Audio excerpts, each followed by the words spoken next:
Harper. All right, Madam Clerk, we can start the meeting.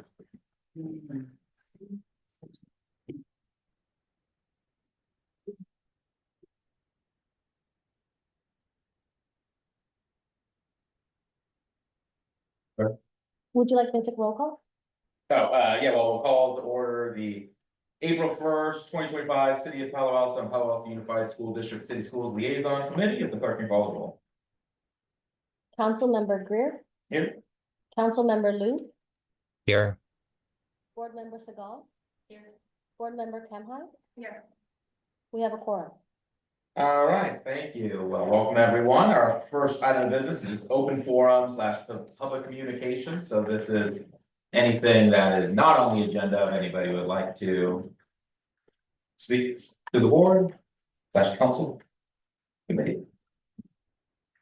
We do not have any cards for open forum. Okay, and no one on Zoom?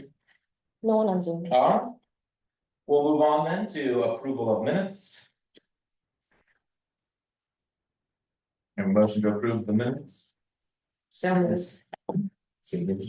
And I'll second. Any discussion? Okay, I don't think we need to take public comment on. No, okay, great, then we can call the vote. Councilmember Greer. Yes. Councilmember Liu. Yes. Board Member Segal. Yes. Board Member Kamhai. Yes. The motion carries. Thank you. All right, item C, city and district reports. Turn it over to staff. Do you want to go first? No, so is it possible? It's we're at the district's home, so we'll let the district go first. Oh, I thought that was something from Tom. Are you gonna give some things related to the stuff that's come to the board, or do you want me to just provide them? Sounds good. Yeah, you. Okay. You don't tell me these things when you get called in at the last minute. Yeah, so I think just a couple of things I think are important, for everyone to know is some of the work that we are doing around aligning our practices with the promise. And I'm sure that most of the community and the board here has heard about that district guidepost for us. There is a heavy focus on mental health. There has been for the last several years, which is interesting because we're having that discussion today in terms of how we can improve some of those outcomes. But we just recently presented to the school board a mid-year report on our progress around mental health. And we saw some areas where we could celebrate and highlight around student utilization of supports and services. We were also able to present some data, identify some data on where we're seeing some of the challenges and needs of our students, with academic pressure being the #1 cause for students seeking care. And secondly, issues within the home that we have still need some time to unpack and really identify what students are really saying when they say that their family pressures are coming from the home. So as usual, we take that data during our planning phase and try to determine where some gaps in our services are and try to bolster those services from one year to the next so that we can make sure that we are continuing to meet the needs of our students as we go. Another area of focus for the district has been special education.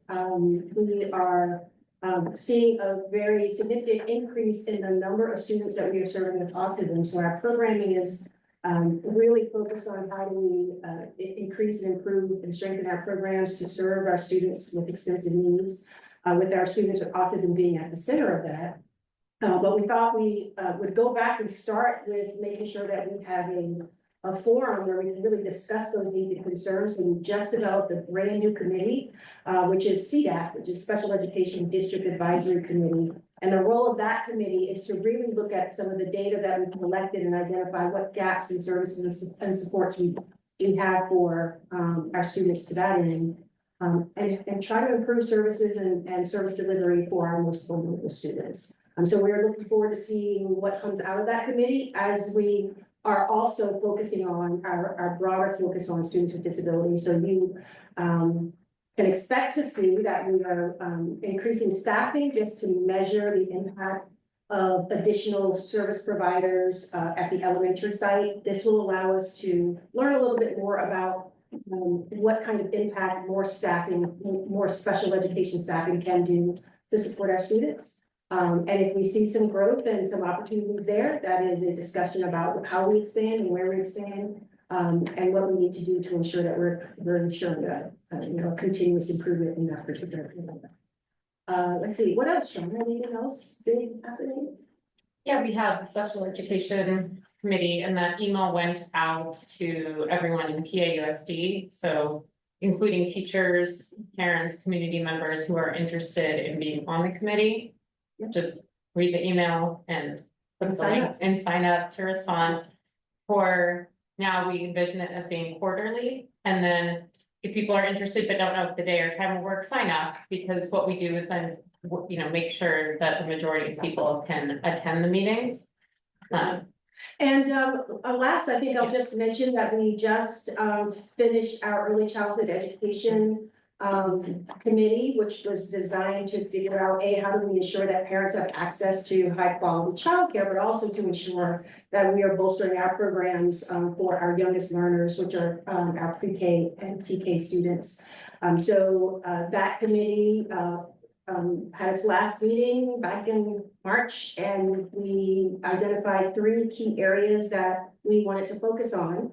So those 3 key areas have gone to the board, and there will be further discussion on identifying how do we ensure that our early childhood ed programs are as strong as they can be. One other thing that came out at that meeting is there's 6 meetings, each of them was 2 hours, because there were maybe 50 people at each meeting, including PAC. So the partnership between city and school, that was another example of how we were partnering together. How can we best utilizing PAC, preschool family, young fives, springboard to kindergarten. So we had very robust discussions, and it was hard to narrow it down to only 3 recommendations. But if the new early childhood education director position, gets approved by the board, then from there, what I can say is there's a lot of work that people want to be done. But it's in those 12 hours that we met, we could not do all the work, but it was great. I was very fortunate that you led this committee and helped us narrow it to 3. And then at the next board meeting, when we continue to discuss the budget, the 3 recommendations could move forward. Yeah. And then yesterday, the only other thing is I volunteered at YCS Day of Service. I was the teacher chaperone for 6 students. And we walked over to Brioni's and we helped in the library for 6 hours. And we got a lot accomplished, and it was a wonderful opportunity to get to be with, my background is I'm a high school teacher, so it's a wonderful opportunity to be with students and be reminded that our future is bright.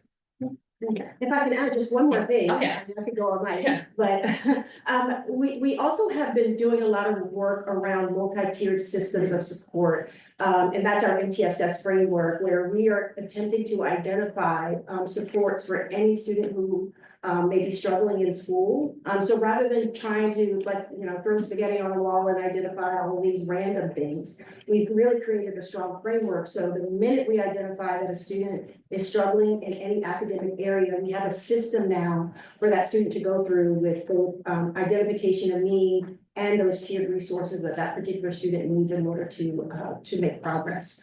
So our panorama system is an opportunity for us to track students as they go. And they're flagged, we're able to see them when they start to indicate some areas of concern. We're able to identify who they are early and provide that intervention and support as we need.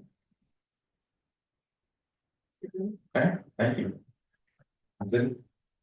Let's see, for this particular venue, just one item of potential interest, and it's our ongoing bicycle and pedestrian transportation plan update.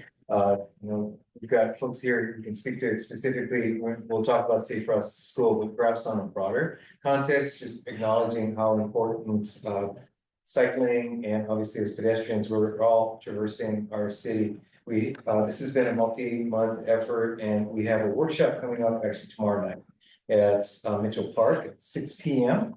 Information on this and additional information on the project are available on our website, cityofpaloalto.org/transportation planning workshop. you'd like to get more information both on the specific workshop tomorrow, as well as the project overall, as well as some project background. But again, we're seeking feedback on draft plan, policies, programs, and we look forward to getting input from population in general. And again, clearly a topic of intersection between city and schools.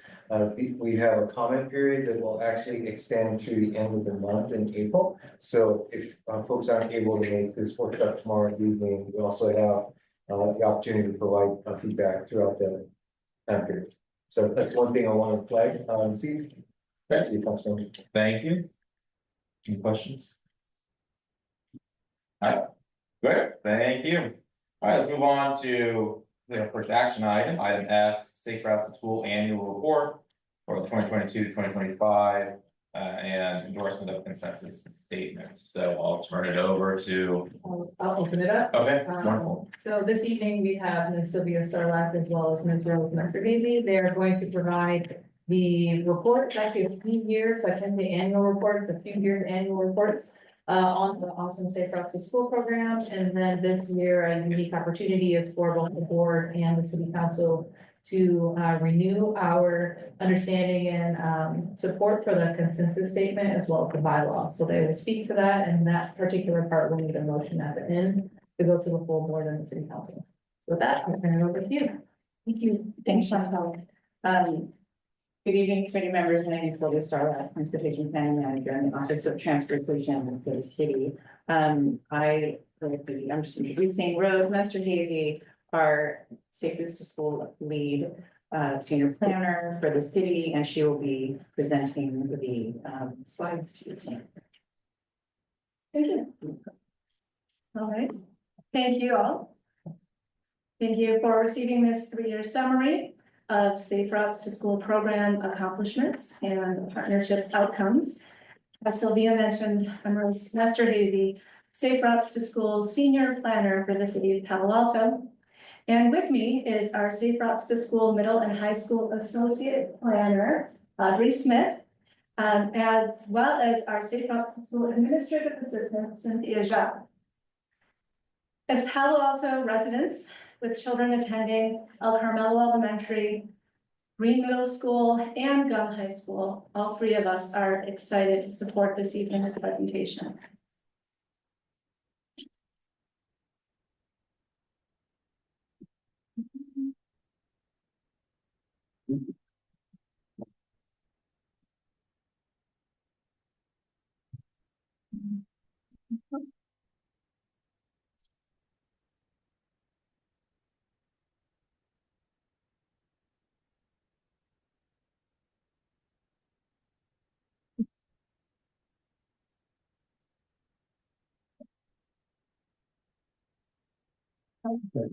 Thank you. All right, great.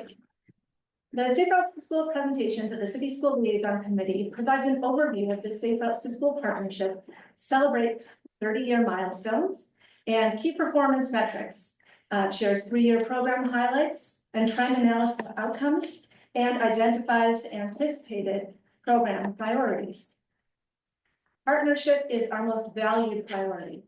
Monthly City School Transportation Safety Committee meetings form the foundation of the city, PAUSD, and PTA Safe Routes to School partnership. Bylaws specify the purpose of the meetings are to serve in an advisory capacity to the city manager and the superintendent on matters relating to transportation safety for students. Communication to leadership is shared through policy advisory committees like the CSLC today. With representatives from the PTA, PAUSD, and city coming together each month in our respective roles shared on this following slide, we strive to ensure improvements are significant and constant and celebrate wins throughout the city. So this is our 3-way partnership and a general overview of some of the things that we do.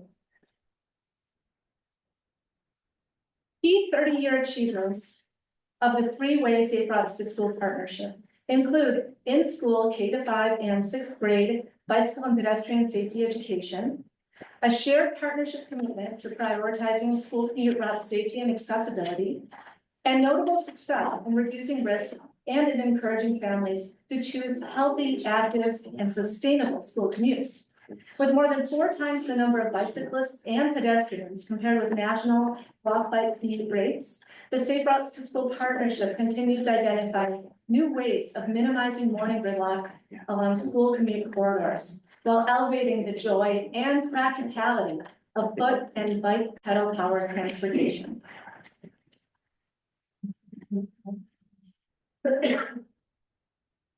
Since secondary travel data collection began in 2016, students have completed an estimated 16.9 million walk and bike school commutes. These daily rolling walk and bike-a-thons that we're also familiar with provide essential mental and physical health benefits, fostering independence, resilience, reduced anxiety, self-confidence, and improved learning readiness. PAUSD has also taught school commute safety lessons to over 23,000 students in grades K, 3, 5, and 6, helping students and parents gain confidence in sharing the road safely. Collectively, these efforts have prevented emissions equivalent to those of more than 3,500 gasoline-powered cars annually. Reducing up to 33 million car trips over 8 years from local roads decreases risk for families who walk and bike and improves access for those who must drive. Reflecting on this, both the city and PAUSD policies support Safe Routes to School partnership, support our partnership, which has contributed to developing a 76-mile network of dedicated school commute, bicycle lanes, boulevards, and shared use pathways, upgrading bicycle racks on PAUSD campuses, creating 20 walk and roll suggested school route maps, and enhancing safety and promoting active transportation for students and families. Parents are central to Safe Routes to School encouragement efforts. Over the past 3 decades, more than 450 parent volunteers, including PTA transportation safety liaisons such as Kathy Durham, Penny Elson, Peter Phillips, Jim Flasterer, Libby Lundgren, Audrey Gold, Arnott Zoller-Bolins, Laura Anthony, Melissa Oliveira, and Kara Baker have advocated for the health, safety, and education of our children. Events like the biannual Walk and Roll to School Days and 3rd grade bicycle life skills rodeos engage up to 2,000 parents and students annually, significantly influencing local values and setting community expectations. This table highlights key accomplishments of the 2022 through 25 Safe Routes to School partnership across our 6 pillars: education, engineering, engagement, encouragement, equity, and evaluation. We appreciate our PAUSD city and community partners for their support on the projects listed here, including PAUSD Facilities Director Eric Holm, Palo Alto Police Department Lieutenant Ben McKetty, a middle college student, Nara Kamek, PTA leaders, and aforementioned PTA leaders, and city and PAUSD leadership. Key achievements over the last 3 years include PAUSD's facilities creating a new bicycle path for relocating schools at Greendale, and approved temporary bike lanes, green lanes at JLS Middle School to accommodate campus construction.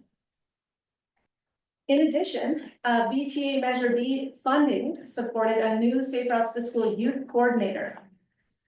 Additionally, a traffic garden, which is a miniature child-friendly street setup for bicycle education, was approved for installation at the Ventura Community Center. Palo Alto Police Department's Adopt a School program deployed community service officers and motorcycle patrols during school arrival and dismissal.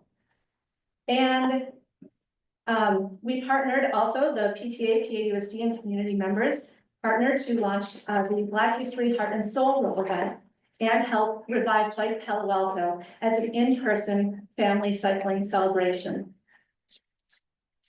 One more program success is our achievement of an 86% completion rate for our 2017 to 2022 Safe Routes to School 5-year work plan objectives. The following slides expand on the 2022 to 25 Safe Routes to School Partnership Program analysis with data on school commute travel tallies and park bike counts. A 2023 preliminary analysis shared in the 2021 to 2022 Safe Routes Annual Report predicted a decline in walk bike mode share. To validate this, staff compared 2022 to 24 data with pre-pandemic 2016 to 19 and post-pandemic 21 to 24 averages. Table 1 indicates an overall 8% decline, which is shown in the red on the slide here, in walk bike mode share, with losses of 1% in grades K to 5 or negligible, 4% in grades 6 to 8, and 3% in grades 9 to 12. So confirming the earlier hypothesis.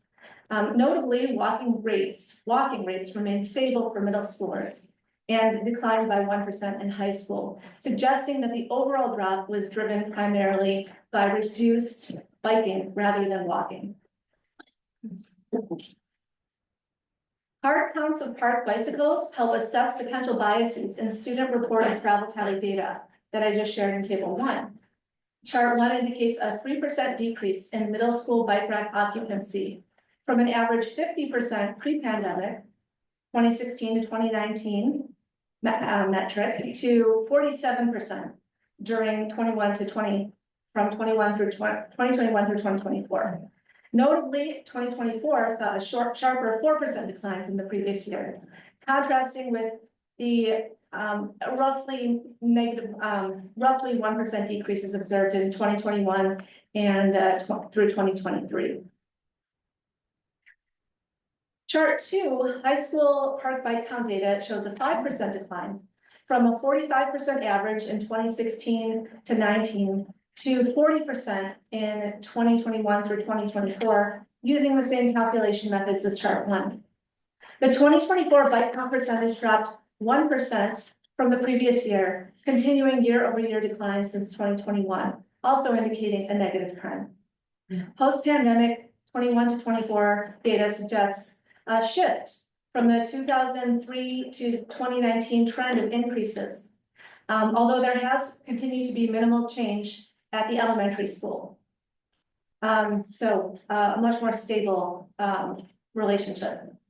An 8% decline in student walk and bike mode share could result in up to 4,584 additional daily car trips, or 825,124 more yearly car trips along school commute corridors.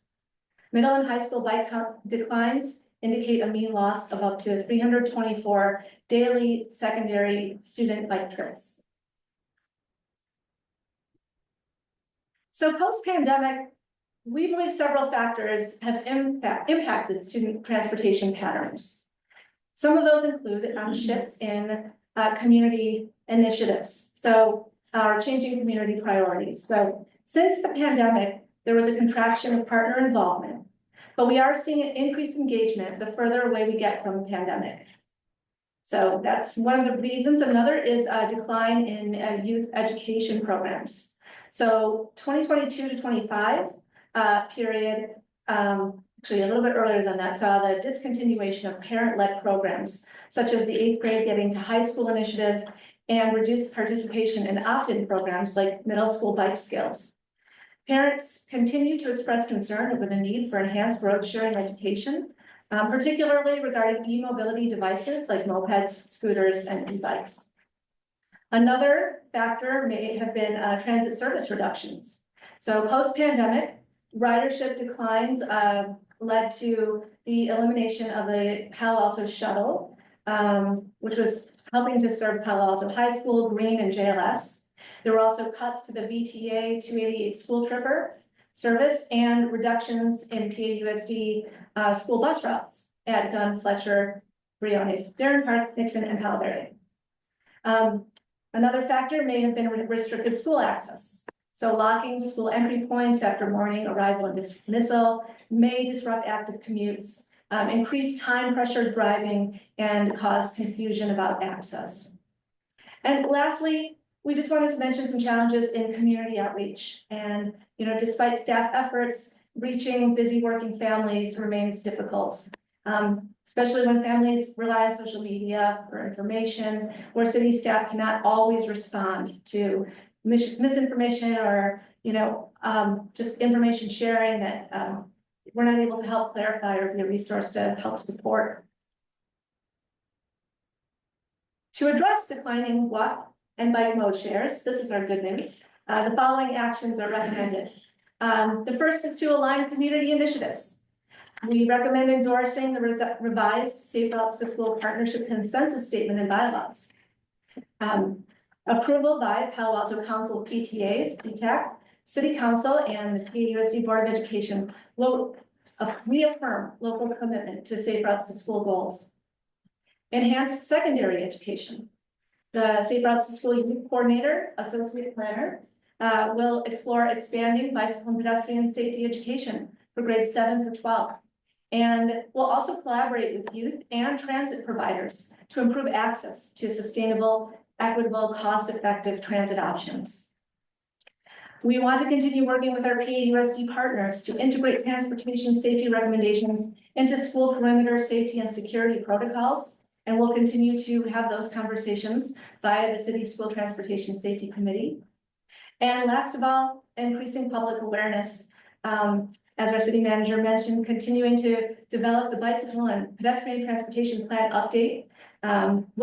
We will continue to do that and create educational resources to address parent concerns and support their awareness of proposed transportation projects. Thank you for your ongoing attention and commitment to this work. I welcome your feedback and questions following the next presentation from our PTAC Safe Routes to School co-chair, Laura Anthony, who will formally request City School Liaison Committee endorsement of the updated Safe Routes to School Consensus Statement and City School Transportation Safety Committee bylaws.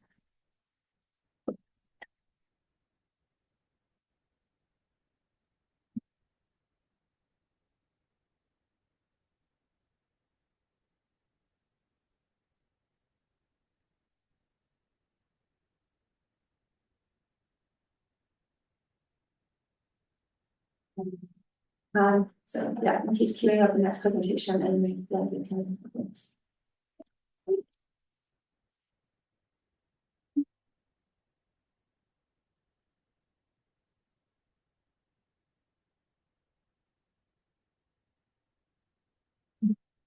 Hi, my name is Laura Anthony and this is Melissa Oliveira, and we are the PTA Council co-chairs for Safe Routes to School. We're here today to ask that the City School Liaison Committee recommend to the City Council and the School Board that the Safe Routes to School Consensus Statement and the City School Transportation Safety Committee bylaws be updated. In taking that action, we are also asking each body to reaffirm its commitment to the Safe Routes to School partnership between the City of Palo Alto, the PAUSD School District, and the PTAs. The Safe Routes to School Consensus Statement is a call to action explaining the importance and impact of the Safe Routes to School program. The consensus statement was originally adopted by the City School District and PTAs back in 2006. The bylaws of the governing document of the City School Transportation Safety Committee that consists of representatives of the City, School District, and PTAs and meets monthly to collaborate on student transportation safety matters. As you have seen in the advanced copies you received, the updated documents reflect the passage of time, updated data, and messaging primarily. There were no significant changes in substance. The document updates are simple and a minor ask, but the reason we're asking you to mark the 30th anniversary of Safe Routes to School with these resolutions is that it's a chance for our three partner organizations to reaffirm our commitment to Safe Routes to School, which is the key. The rates of students and families walking and biking to school in Palo Alto that Rose showed you, despite some recent declines, still over 50%, still shatter the national averages, still keep thousands of cars away from our schools every single day. and provide significant physical and mental health benefits for our students in our community, those rates are not self-sustaining. Those rates were built over the last 30 years by the hard work of our predecessors, staff, electeds, and volunteers of our 3 partner organizations. And continual investment by all 3 partner organizations is required to sustain those rates. The school district needs to facilitate and enable the bike and pedestrian safety education for students each year. The school district needs to provide appropriate access and bike facilities on each campus. Eric Home Facilities has been a terrific partner, identifying opportunities to improve access and safety as part of other construction projects in the district. We tremendously appreciate his efforts to prioritize student safety in district facilities projects. The city needs to continue to fund the Safe Routes to School program at current levels and continually prioritize bike and pedestrian safety in Palo Alto, including enhancing safety on existing school routes, accelerating the rail grade separation projects, considering safe bike access with respect to all new housing developments where future students and families will live, and prioritizing the bicycle and pedestrian transportation plan projects and goals. The PTAs need to continually recruit volunteers and hold encouragement events. We need to create a culture that encourages students and families to walk and bike to school.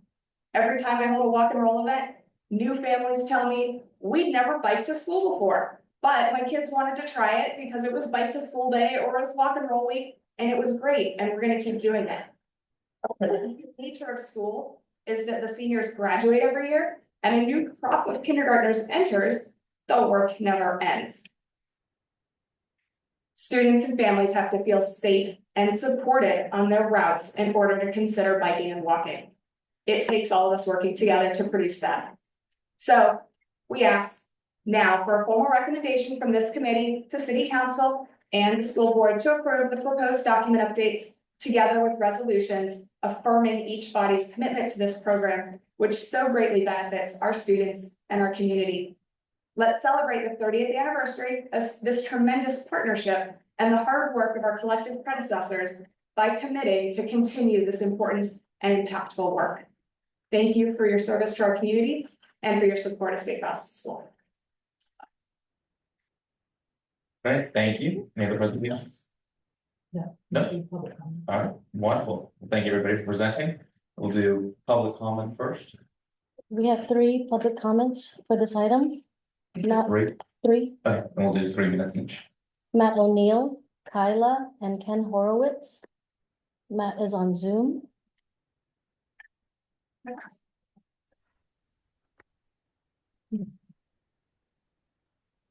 Hello. We can hear you, go ahead. Thank you. I'm a father of 2 in South Palo Alto, and I'm attending this meeting in support of the Safe Routes to School.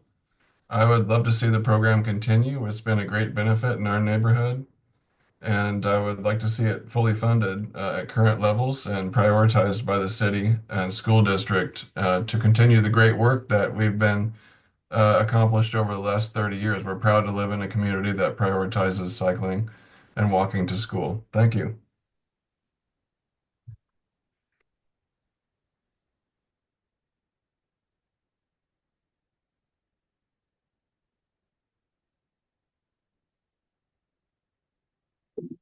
Next we have Kyla. Hello. Hi, we can hear you, go ahead. Great. Hi, my name is Kyla Farrell, and I'm a parent of 2 elementary school students and an avid bike rider and bike commuter. Something I really value about living in Palo Alto is the city and school district's commitment to supporting cyclists. I'm attending this meeting in support of the Safe Route to Schools program, and I would like to see the program continue to be fully funded at current levels by the city and prioritized by the city and school district. Thank you. Next we have Ken Horowitz. Good evening. I wasn't going to speak about the safe routes, but I want to support this program as well. But I have 2 comments. One is I'm a motorist most of the time, and I'm very concerned about bicyclists in the evenings. And I had mentioned this many years ago at one of the committee meetings, that why don't we make sure that every bicycle has a safety light at the back of their bike? Many, many nights I see bicyclists, and I don't know if they're students, but sometimes they are, and their bikes are missing the light. And isn't there a way to make sure that we can provide those lights to every bike? And perhaps an inspection that could occur at the school site when the bikes are parked, that would indicate that a safety light is missing, and somehow the child, student is notified as such. So that was one thought I had after listening to tonight. The other thing is, something that's been bothering me. I live on Homer. I make the left-hand turn on Alma, and I get to the corner of Churchill and Alma, and the bikes just pile up there, and it makes me really nervous. And there's some construction going on at that one site as well, and I really fear for some accident. Someone making the right-hand turn, and all these bikes are lined up because the kids are trying to beat, because when the train comes, they're trying to beat it to get across the street. You know, so you don't have to wait for the light. So this is something I hope someone will look at, because I really fear an accident as well. Thank you for the time. Thank you. No more speakers? No. Okay, good. We'll return for discussion and motions. Okay. Well, Councilmember Lou, I can't see you, so if you have any, please go ahead. Yes. So you can't see me when I raise my hand on Zoom. Okay. I'm thrilled to support this, and I deeply appreciate the decades of work from everyone involved.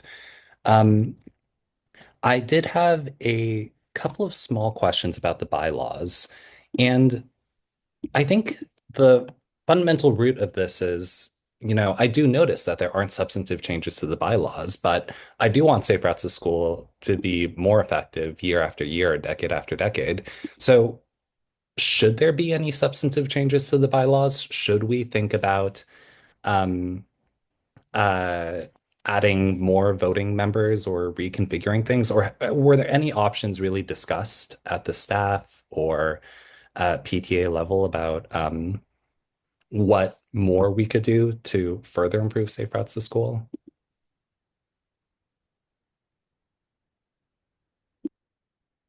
Thank you for the question. We did look at the documents together with the members of the City School Transportation Safety Committee meeting, Safety Committee. All of the members of that committee voted in favor of the documents proposed. I think the committee works quite well as structured. We have two voting representatives from the city, 2 voting representatives from the school district, 3 voting representatives from the PTA council. And the meetings are open to the public. So we often have additional members from each group attending each monthly meeting. The bylaws are just sort of the governing document of how the committee functions. I didn't think that any additional updates or changes were needed to the document. However, I absolutely agree that it's a good idea to reconsider how the committee works, what processes we might be able to improve or enhance. One thing that has come up among parents and PTA members over the past year or so that we've been discussing since I've been involved is an opportunity or a method for a process for those of us who are boots on the ground. We have a little army of transportation safety reps. We have volunteers at all the schools in the district, and these are parents who are out there volunteering, eyes and ears on the ground, talking to other parents, talking to the crossing guards, talking to the school administrators, watching what's working, what's not working, and bringing that feedback to the committee. However, when we bring such feedback to the committee, elevating any proposed changes or concerns there isn't a clear path for that. I would love to see a better path for those concerns of the volunteers who have been elected by the PTAs to represent the speed safety. For there to be a way for us to connect those volunteers who are investing time to improve safety, to connect with engineers in the city and get real attention to the concerns being raised and develop a process. We have 311, which is a sort of a maintenance reporting process, but it's sort of a black box. You can put something in and there's no dialogue. The committee is a tremendous resource. I've been just astounded by what we've been able to accomplish together over the past year that I've been involved. It's really phenomenal. Funding for our new transportation associate planner's position is one of the things. But again, it's sort of a black box in terms of process and how do we get from the committee to, hey, we could really use a particular safety enhancement at a particular site. We need to bring the engineers into that conversation, and they aren't currently part of that conversation. Thank you. Thank you. Josh, do anything else? So is getting that kind of next level of actionability and visibility for safe routes to school something that we'll accomplish just here by forwarding that resolution forward, or is there something that we actually need to define and agendize or commit to, maybe at a city council level, to say that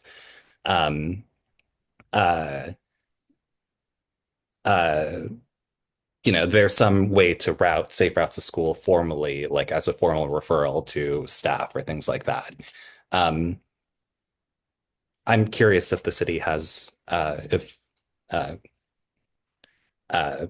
anyone from the city has any context on how that transparency could be improved and whether we need to take any other action from the city council. This is Sylvia Starlack, Councilmember Liu. Thank you so much for the question. One of the programs that's in the forthcoming, or you've seen the draft, Safe Streets for All action plan, is to develop a quick build program. And so I'm trying to put that forward as one of the ways that parents and volunteers and the city school transportation safety committee can plug into. I'm hoping to create that program such that there is a pathway from city school transportation safety committee into that program, so that there's a clear structure for submitting those ideas and getting them on the ground if they are, once they're approved by engineers. If I could add, also, Councilmember Liu, Eshikata here.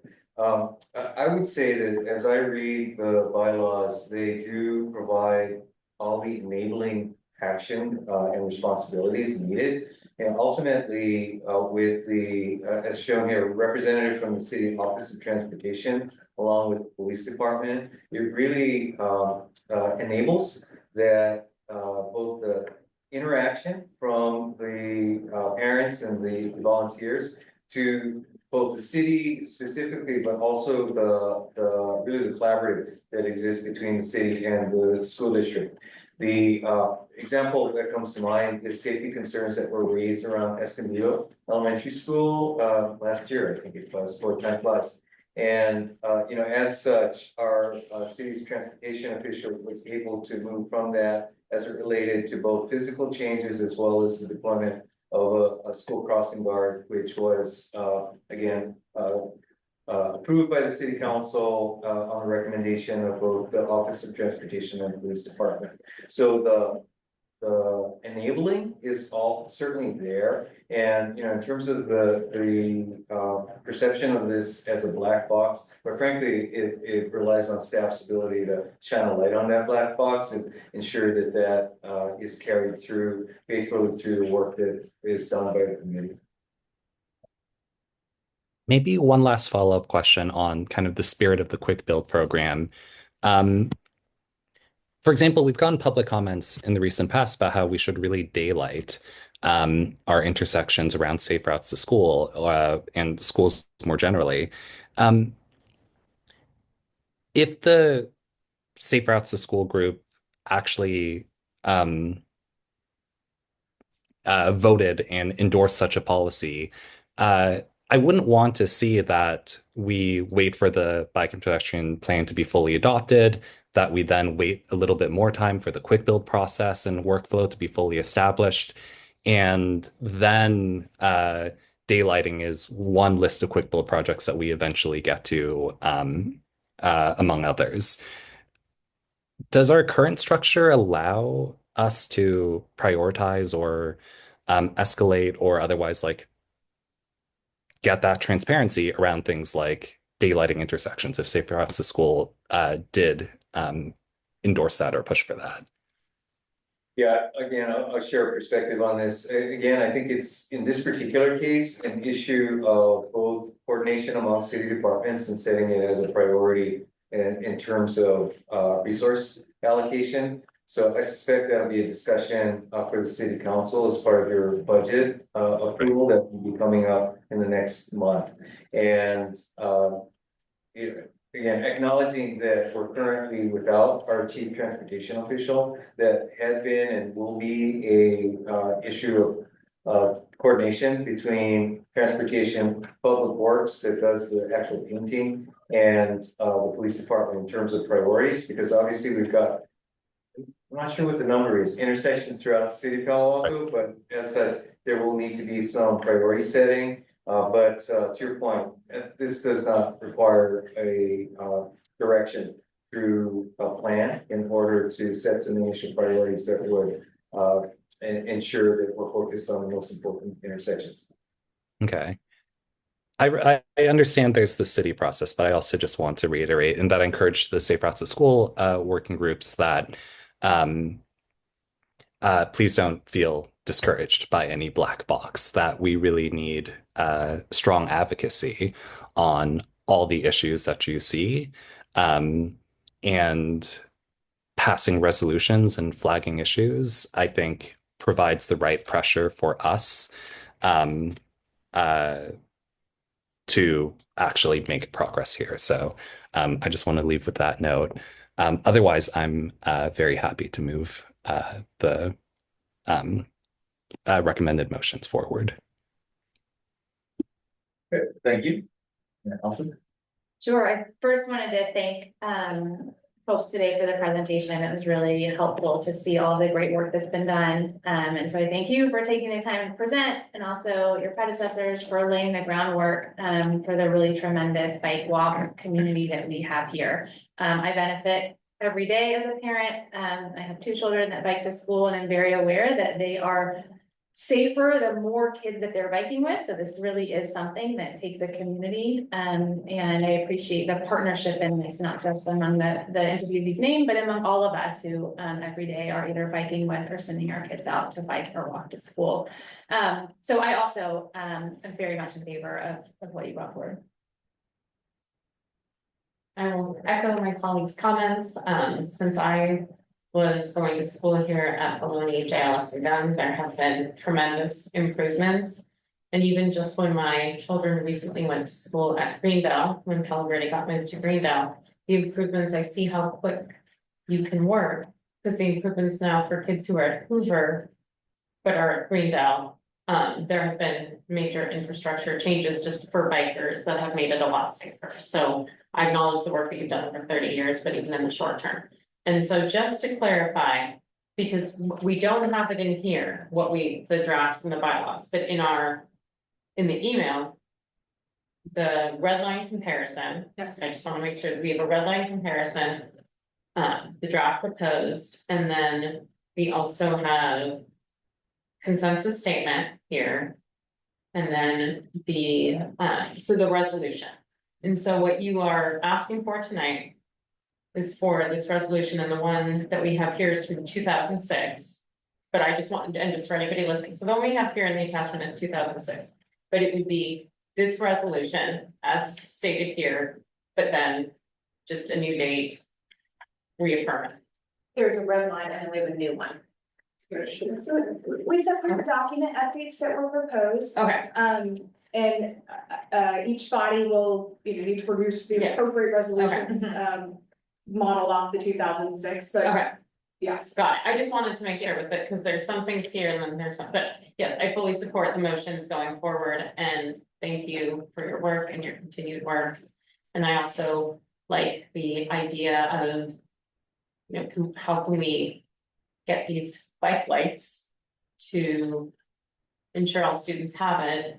My thought being a parent, but also a former student, is if I got notified, I wouldn't do anything. But if there were a lot of like free lights that were there, I would take the free light. It's, Right, it's so- one of the key initiatives that we have, Oh, which is great. been hacked. And if there's just a bin, then we'll take it. Yeah. Okay, so Yeah. just want to thank you for that comment and then Yeah. the fact that you're doing that work. So thank you. Yeah. Right.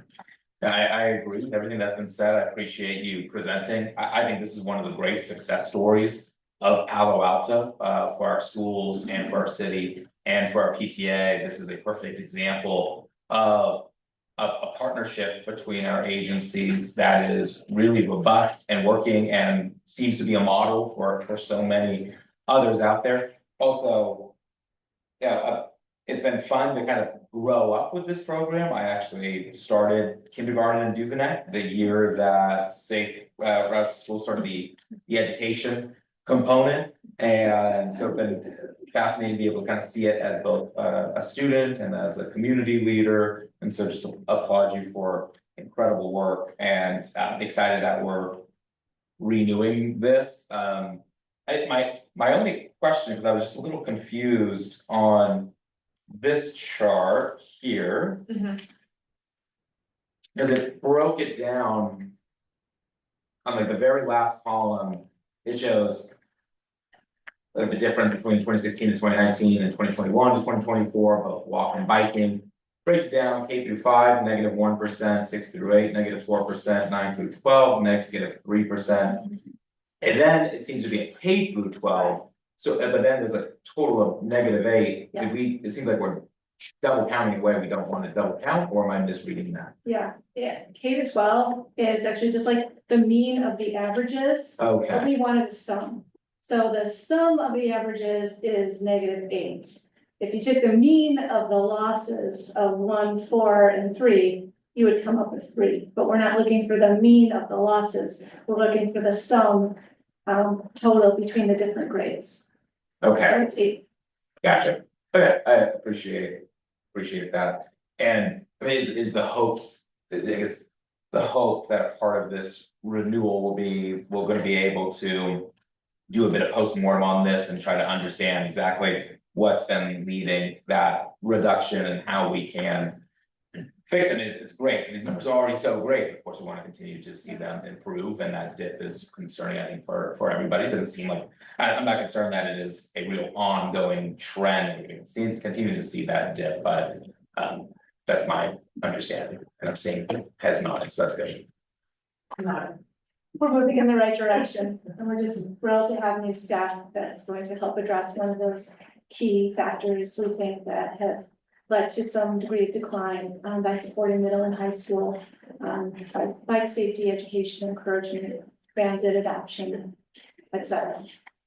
Great. We look forward to reporting the results out to you again. Same here, thank you. So we have a motion from the committee. Thank you, George. Did George make that motion? I don't know if it was an official motion. I did not, but I could. Give me 1 second. Words and you can nod if you agree, George. It's for the City Schools Liaison Committee to recommend that the Palo Alto Unified School District School Board and the City of Palo Alto City Council endorse the updated Safe Routes to School consensus statement and the City School Transportation Safety Committee bylaws. I was just pulling that up, so moved. I second. All right, thank you. George, like to speak to your motion? No. Tom? Yeah, any other discussion? All right, let's take a vote. Councilmember Greer, Yes. Councilmember Lou, Yes. Board Member Segal, Yes. Board Member Kamhan. Yes. The motion carries by a vote of 4-0. All right. Thank you. Thanks, everybody.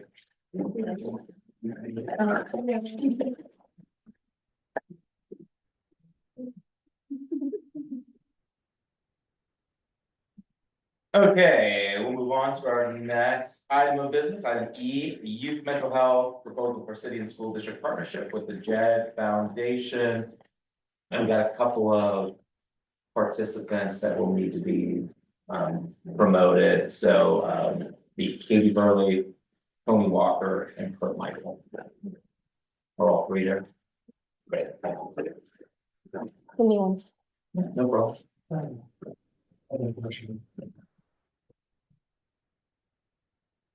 Okay,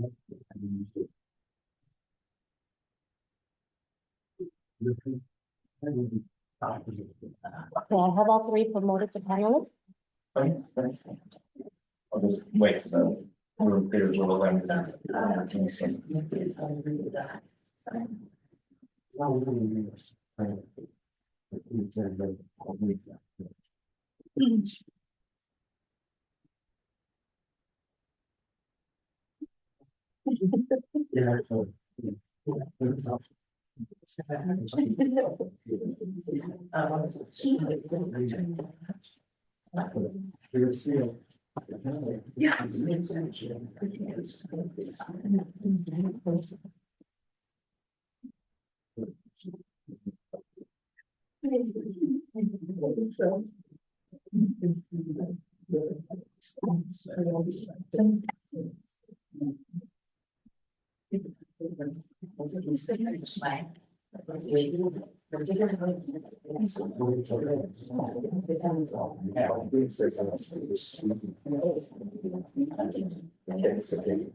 Okay, perfect. So we'll get started now on the youth mental health proposal for city and school district partnership with the JED Foundation. We're fortunate to be joined tonight by Dr. Kate Hurley, Tony Walker, and Clerk Michael from the JED Foundation.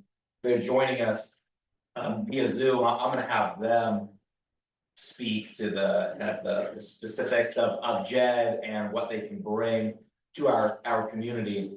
But before they present, kind of give a little, just kind of background on the genesis of this, and thank Board President Siegel as well for partnering to bring this forward tonight. It was I think it was last year I was at the U.S. Mayor's Conference in Washington, D.C., and it was shortly after I had announced the formation of the Youth Mental Health and Wellbeing Task Force.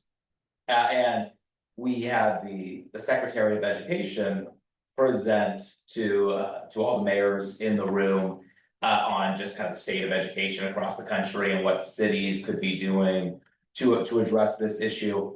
And then what he said that really spoke to me was really the importance of closer partnerships between school districts and cities to be tackling this issue.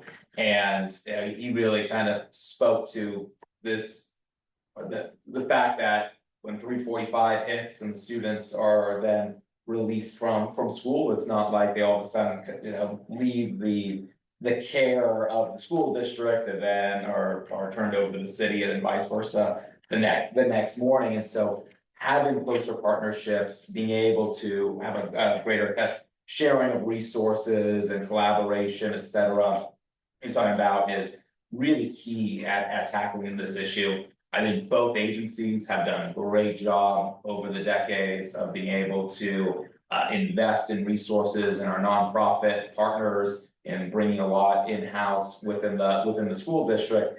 And yet, of course, this tragic problem continues to persist. And I feel like for a while now, we've really been kind of working within our individual silos. And really what the JED Foundation and it's a nationally recognized organization, lots of awards, lots of incredible success. What their task is that they're gonna be able to come in and they're not gonna be replacing any existing organization's work. What instead, what they do, again, they're gonna talk to this more, but they're gonna kind of come in, review our current systems, using their years of experience and expertise, really in order to bolster the work that we're currently doing. And then to be able to help identify gaps that might exist, make best practice recommendations on how we can then address those gaps. And then, which I think is really kind of the most exciting part of this potential collaboration, is to work with both agencies on how we can better tackle this issue together and give those best practice recommendations of what they have done across the country in forming a closer partnership. So that way, no kid is falling through the cracks and we're not missing them. I know we have a draft proposal.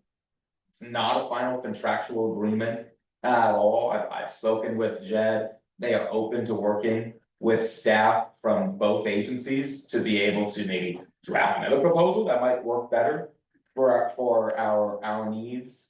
And in collaboration then with the nonprofits that are serving our community as well. So I don't think we should be looking at tonight as any type of final decision. I think there have been some concerns from people that they were not engaged in this. This is really the first step in the process. And so really by advancing the potential partnership out of committee today, all that's allowing us to do is to continue to discuss this with our full bodies at a later date, council and the board level, with then hopeful direction to our respective staffs, who can then engage with Jed and really figure out, and maybe possibly, again, look back into a potential agreement or contract and really come up with something that works for both agencies, both as individual agencies, but then hopefully as the partners that, what I think we just saw, type of partners that we can be.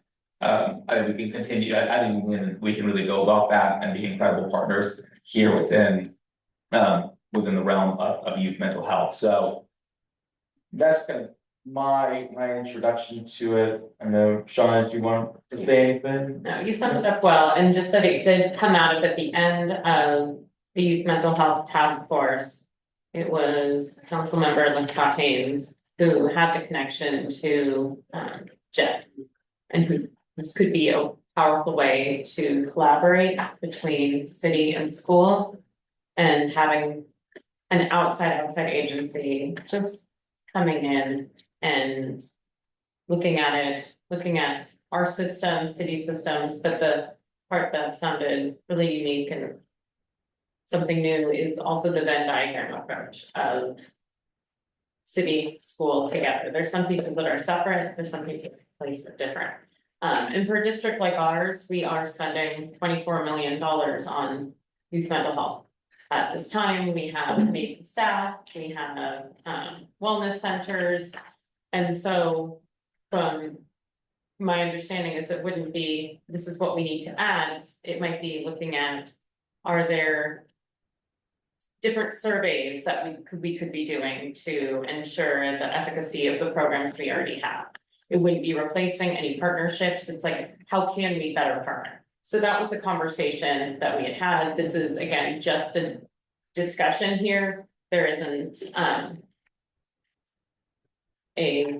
this is a draft contract. This is just something we could have moving forward to help support our students and ensure that the systems in place are being utilized, best their abilities. Are there any possible gaps that an outside, sometimes when you're in, I look back to my time as a teacher and getting, somebody would come in and evaluate me and see something that even though I taught for 10 years, I hadn't looked at it. So that was the way that I envisioned. All right, thank you. So we'll go to the Jed Foundation. You said they've been promoted to panelists. Great, so I'll turn it over to our Jed panelists. If you'd like to introduce yourself, feel free to, and I believe you prepared a presentation. We'll do that in lieu of a staff presentation, and then we'll turn it over to public speakers, and then we'll bring it back to to our committee for questions of Jed and a discussion. Thanks, Greer. So I'm Dr. Katie Hurley. I'm the Senior Director of Clinical Advising and Community Programs at JED. I'm on about year 3 at JED now, I think, but I have a long history. I'll age myself quickly by saying 27 plus possibly years in the field. I began my career working in schools with students and did a lot of work in nonprofit work and in private practice. So working with youth and fortifying youth mental health is a passion of mine. Suicide prevention is a passion of mine. As my colleagues know, I lost my father to suicide when I was 23. So many of us at JED we are all, I would dare say, mission focused, and many of us have very deep connections to suicide loss and have a passion for just trying to help communities and schools to the best we can. I am usually a big talker, but in the interest of time, I'm going to pitch over to my esteemed colleague, Dr. Tony Walker, to talk you through some of the district stuff. Great. And before I do that, Dr. Hurley, Dr. Michael, I might just have you quickly introduce yourself so that folks know who you are, and then kick it back to me, and I'll walk us through a quick presentation. Yeah, sure. Thanks, Tony. So yeah, thanks for having us. I'm Kurt Michael. I serve as the Senior Clinical Director. I'm a child and adolescent psychologist, been doing this work. I'm sad to say longer than Katie. I think I'm in my 38th year. And I'm a suicidologist and basically direct the postvention for the foundation. So I'm going to kick it back to you, Tony. Thanks, Dr. Michael. All right, everybody. Well, hello. So again, I'm Tony Walker, and I'm JED's Senior Vice President for our School Programs and Consulting Division for our organization. That basically just means that I get the great privilege to oversee all of the work that we do with high schools, with school districts, and with higher education institutions across the country. For those of you who may not be familiar with the JED Foundation, I will give you the fastest history, just so that you know sort of who we are as an organization before I talk about this programmatic opportunity in particular. So the JED Foundation has been around now for 26 years. We are a national nonprofit organization, a charity organization, really with one big specific mission, and that is around improving youth mental health and preventing youth suicide. And we do that in a pretty special way, which is primarily through a deep focus on schools and communities. And the JED Foundation started, like so many other organizations that do this work, 26 years ago, because of the death of our founder's son, Jed Seitao, who was a sophomore in college when he passed away. And his parents, in talking with the university leadership after his death, essentially asked the university president the question, what are you going to do to make sure that this doesn't continue to happen on your campus? And the university president said, I actually have no idea, right? I've got 35,000 students that I'm responsible for on my campus. If someone told me what to do, I would do it. I just am actually not sure that I know the right things. And so, of course, they called the nation's leading experts into a room and posed the same question to them. Was there something that this school system could have done to improve youth mental health and potentially lead to better outcomes? And the answer is and was yes. And so they founded the JED Foundation in honor of their son to continue to do that work, to advise school systems and higher education institutions and districts across the country on how to better protect youth mental health. So that's what we do. Let me share my screen, and I'm just going to walk you very quickly through a handful of slides, and then, of course, I'll stop at the end. But please feel free to interrupt me if you have questions. So I wanted to just first begin with two thoughts. And the first is to say that on the behalf of the entire JED Foundation, I wanted to extend our heartfelt condolences and sympathies for the recent loss of another student in your community. And our hearts and our thoughts have been with all of you during this time. And the second is just to commend all of you, council members and board members and other district leaders for coming together like you do in this room to even consider this type of partnership. I think is really a tremendous win on your part. And so sort of regardless of what direction you go, I think just the fact that you all are working together, community and district, is a huge step in the right direction. So what I'll talk about now is a brand new initiative at JED that we've been running for about the past year and a half, called the District Mental Health Initiative. Then we built this program specifically for superintendents and their cabinet level, district level leaders to help them think about what really does best in class school mental health look like at the district level. And to do that, we engaged a special partner to help us co-design the program, which is the Superintendents Association, AASA, which represents 13,000 superintendents across the country. And so the program, in short, is a 2-year partnership between the JED Foundation and key stakeholders across the district community, where we really support the implementation of recommended practices and all of it done in partnership with co-leads at the district level and ultimately a district steering committee who is really driving the work forward. So the work has 4 phases that you see outlined on the screen here. Really starting with an assessment phase where we try to gather as much information as possible to help the district make data-informed decisions about what they want to do in the future. Then shifting into a strategic planning phase, and then actually working in partnership behind the scenes with district level leaders on implementing and executing against that strategic plan, and then shifting over into a sustainability and evaluation phase. So we're doing this work so far with 19 different districts across the country, representing over 570 schools, 403,000 students. It actually struck me that there is a district that we're working with right now, Scarsdale, New York, that has many characteristics that actually reminds me of your community. And so I'd be happy to share more about the work that we're doing there in Scarsdale if it interests you. So the program is ultimately anchored on JED's comprehensive approach, which, when, by the way, I myself used to sit in an executive district leadership chair over student support services and mental health services. This is like the model and the framework that I wish that I would have had back then, that just sort of serves as that roadmap for what does comprehensive best-in-class mental health supports look like at the district level. And so we include 7 different domains. This is based on 26 years of research and doing this work in the field, that we know that when districts implement interventions under each of these domains, you will see notable improvements in student mental health. You'll also see improvements in attendance, reductions in exclusionary discipline, and then there's also a case that there's strong correlations to improvements in academic performance as well. So this is what the program looks like and sort of sounds like and feels like from the district perspective. So the very first thing that we're going to do when we partner up with the district is we are going to first sort of determine who is going to run this from the district perspective. We always suggest that the superintendent themselves is one of those members, but we also know that superintendents are very busy folks with many other responsibilities.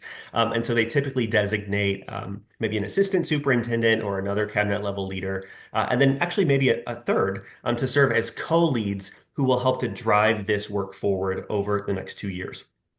We'll then help to establish a steering committee or a task force that's cross-functional in nature. Because in our experience, when you say student mental health or suicide prevention at the district level, typically the person that everybody thinks of is the director of student support services or the director of counseling, right? And we know that if you really want to accomplish durable systems change, it really is going to take an entire village of a cross-functional group of leaders who are all united in doing this work around the same table. So many times in our work, it is actually the first time that cross-functional group of leaders has all gotten together to actually talk about student mental health and suicide prevention. So that's where we start. We then shift into an assessment phase. And the point is that we want to help the district gather as much information as they can about their current needs so that they can make really informed decisions. So we actually have 4 different assessments that we typically use in our work. The first is a self-assessment that the district task force steering committee completes. It's a very long kind of who, what, where, why, when, how of all of the current interventions that the district has in place. We then also have a staff survey that goes out to every single staff member in the district to get their thoughts, their perceptions of current student mental health needs, and also how current services are going. We have a special principal survey that goes to all principals in the district because we know that durable systems change doesn't happen without principal buy-in and making sure that we're taking their voices into account. And then finally, we have a student survey that goes to all middle school and high school students in the district so that they are part of the design process as well, and we're really capturing student voice. So we take all that data and we are going to essentially help the district do a gap analysis where the JED Foundation team of experts helps to compare what is Palo Alto doing in comparison to JED's comprehensive approach and that framework that I just showed you. And so under each of those 7 different domains, there might be 30 to 50 different best practices that we're helping the district to sort of look for. And so in this gap analysis, we then provide a comprehensive written feedback report to the district. And essentially what we say is, look, you all are doing amazing work, right? I know personally that Palo Alto, you all have amazing and robust systems of support already in place. So here's like your comprehensive list of the home runs that you're already hitting in terms of really taking care of your students. And also, here are maybe some opportunities that we've identified that potentially we could partner on to help you continue to build out even more robust services. And so oftentimes that's the case with districts like yours that are just doing so many amazing things already that we can just help you to identify places where maybe you could take it to the next level of excellence. So based on that, we then help to translate all of that data into a very actionable strategic plan. And I want to be clear that it is the district who is in the driver's seat of what goes in that strategic plan. So the last thing that you need is someone from the JED Foundation coming in and telling you what to do. That is not the way that we work.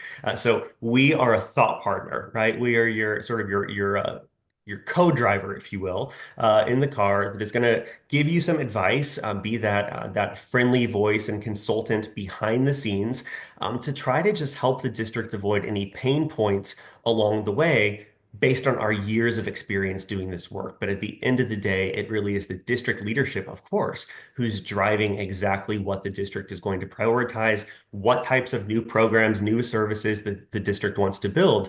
And the JED Foundation is then basically just there to help you to do it.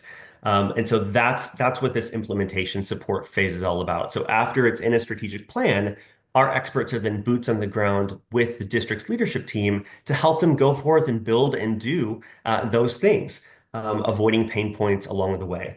And then at the very end of the program, of course, we help the district to really think about sustainability and evaluation. We run post assessments with the same surveys again to make sure that the district has really moved the needle in the direction that they want to in terms of student outcomes.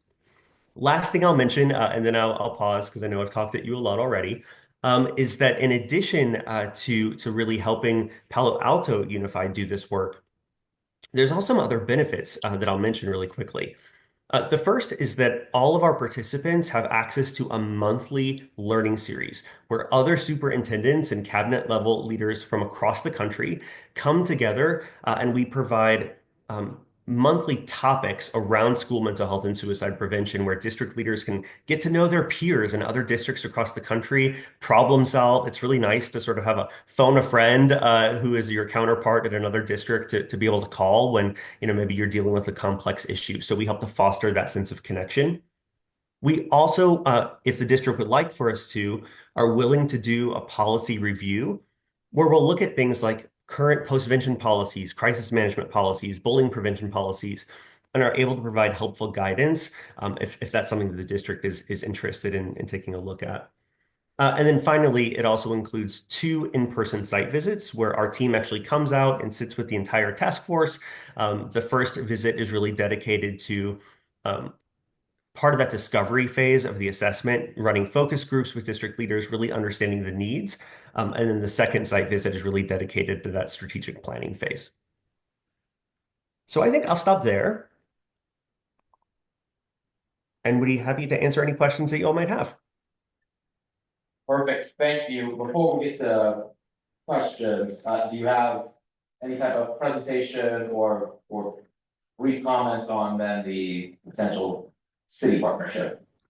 Of course. Or the kind of that cross collaboration of school district and city.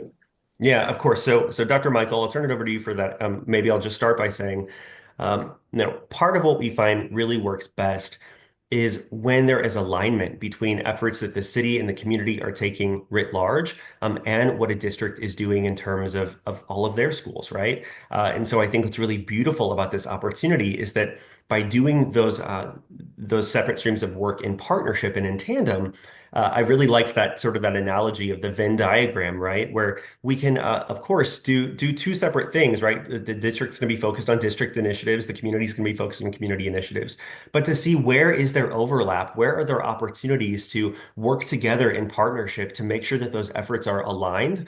And when that happens, it opens up all sorts of new streams of opportunity and partnerships. We can then bring community partners, community providers to the table. We've seen some beautiful examples of that happen with the district program. For example, in Scarsdale, like I mentioned, that district in particular was so interested in the data that they got back around student belonging that they actually have designated it as a new top priority for the district that they're doing a deeper dive. And it led to the formation of a new partnership with some of their community partners to actually create a new sort of task force of providers and district officials who come together. And it's actually led to there being additional services available in their schools as a result of this partnership. So that's just one example of sort of how the two can mesh really nicely together. But with that, Dr. Michael, I'll turn it over to you to share more about the community aspect of things. Yeah, thanks, Tony. And I guess what I'll do first is just harken back to the comprehensive approach that Tony referenced. And if you looked at as you're facing the comprehensive approach, if you look at the left-hand side of the wheel, it's crisis management and reducing access to lethal means. And we believe that the two things that we'd like to propose working on as a start point in phase one is seeing what we can do to help the community continue to heal from suicide loss. And so we know that that's been a particularly hard-hitting part of the community lately. And so we want to address that directly. And so one of the ways that we typically do that is understand if there's already an existing system of support, and we only seek to strengthen what's currently available. So in other words, we want to help the local community do what's right for them. And so we certainly have some ideas about what's best practice and postvention. And so I think one of the key discussions that I remember from one of our earlier Zoom calls was the importance of being able to just process what's happened. As I looked at some of the reports in the news even, this goes back several years. And so I'd like there to be an opportunity to think about how we could strengthen those community-wide supports, specifically in the area of suicide loss, and then work our way down the comprehensive wheel to address all the other elements that I think are important. Mental health literacy. There's a big section that in our proposal on trying to be more systematic in reducing access to lethal means. And I think we would have the ability to help train folks, for example, in Palo Alto on how to implement those interventions. And so not only would we be recommending better ways to support the community at large, but also reducing the risk of future suicide by addressing some of these core issues. We sometimes call them active ingredients in suicide prevention, and reducing access to lethal means is one. And so that's what I would say. And maybe I'll give an opportunity for Katie to add some things that she may be thinking of as she considers this question. Katie, did you want to comment? Yeah, so one thing that kind of merges the two between Kurt and Tony, what you've just heard about, is that we provide a lot of different kinds of trainings, and in different venues and for different populations. And so, we have an entire series that's called You Can Help, but it is customized to different populations. So we can train staff in schools, we can train staff in, police stations, in anywhere really in the community, and recreation centers. We can have community-wide trainings, we can train students and young people. And that's just one training that we offer. We have a whole suite of trainings that we offer and that we will customize per population, working with the city and with the district to determine what's what's needed, based on what your needs are, not what we think your needs are. So we do, and just to reiterate, we work hard to decenter ourselves and to sort of be the background players who, yes, we have a lot of information, but you all know your communities deeply. You know your needs. And so we're not here to create that for you. What we're here to do is say we have all of this at our fingertips. We have some incredible experts on our staff. Kurt is sort of downplaying his expertise, I would say, in this meeting, but his trainings on means safety and means reduction are just phenomenal, and people's jaws sort of drop as he speaks. And that's we're fortunate, we're privileged to have him, we're fortunate to have him. And we have many other people on staff who can sort of provide these very deep and personal trainings to really help with that mental health literacy and knowing what to do and understanding signs of distress and all of that good stuff. So that's just a piece that kind of can go in sort of both buckets, however we determine, in conjunction with you all, what is best. Perfect. Thank you. Okay. Well, then let's turn it over to public comment. We'll be bringing it back for discussion. We have 5 public comments. Okay, we'll do 3 minutes each. Ken Horowitz, Stephen Lee, Eileen Altman. Hi, this is Ken Horowitz, and this is a topic I'm very much interested in. And I was a health teacher at Foothill College many years ago, and I came to this board and talked about life skills. You have a class in life skills, and I said to some of your students took my class instead of taking life skills, and they told me they didn't really think much of life skills here at PAUSD. And a lot of them took it in their last semester of their graduating year. And I'm so, disappointed that nothing really was moving. I don't know if it has changed, but it was a class that students looked at the last thing they wanted to take. And as a result of the number of suicides, things have changed. I wanted to share with you a great book. It's called Green Energy. It's by Dr. Christopher Palmer. And it really talks about mental health and what we know scientifically about mental health. And a lot of it has to do with nutrition. I mean, that's my focus, nutrition.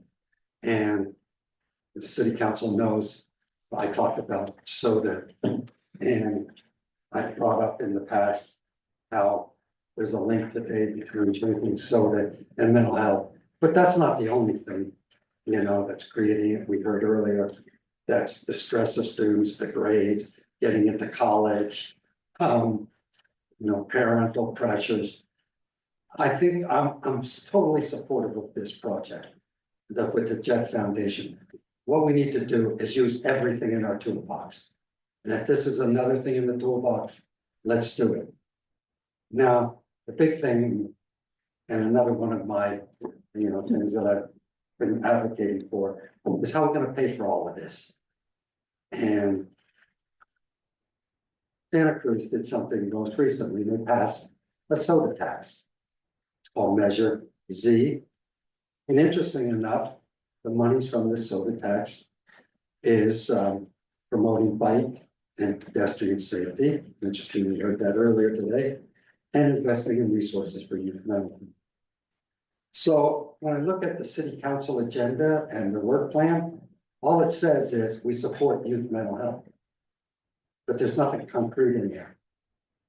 This is something concrete, so let's do it. Thank you, Councilmember Stone and Board President, for pushing this. This is something important. We need to do it. We need to do it now, and we can pay for it too. So that's a good point. Thank you for your time. Thank you.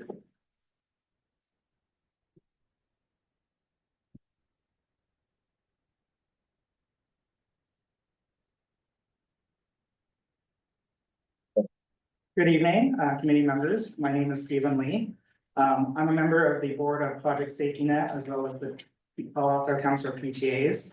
I also worked on teen mental health issues in years past as a member of the City of Holland Risk Communications Commission. I'm here to ask this committee to really pause this effort and just to take a step back, take a breath, and to do the type of community outreach and engagement that is required here. Project Safety Net and our coalition of nonprofit service providers was not aware of this initiative, and we'd like to be involved in this process. We think that given all the work that we are currently doing and have done over the past 15 years, deserves that sort of respect and collaboration and partnership.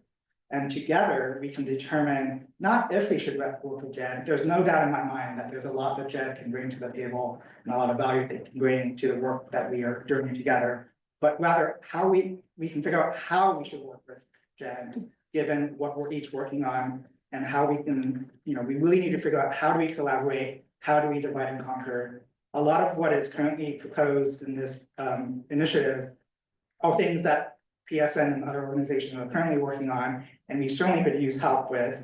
We're currently in conversations with city staff to talk about where we go next, how do we want to extend our contract with the city in terms of doing this work.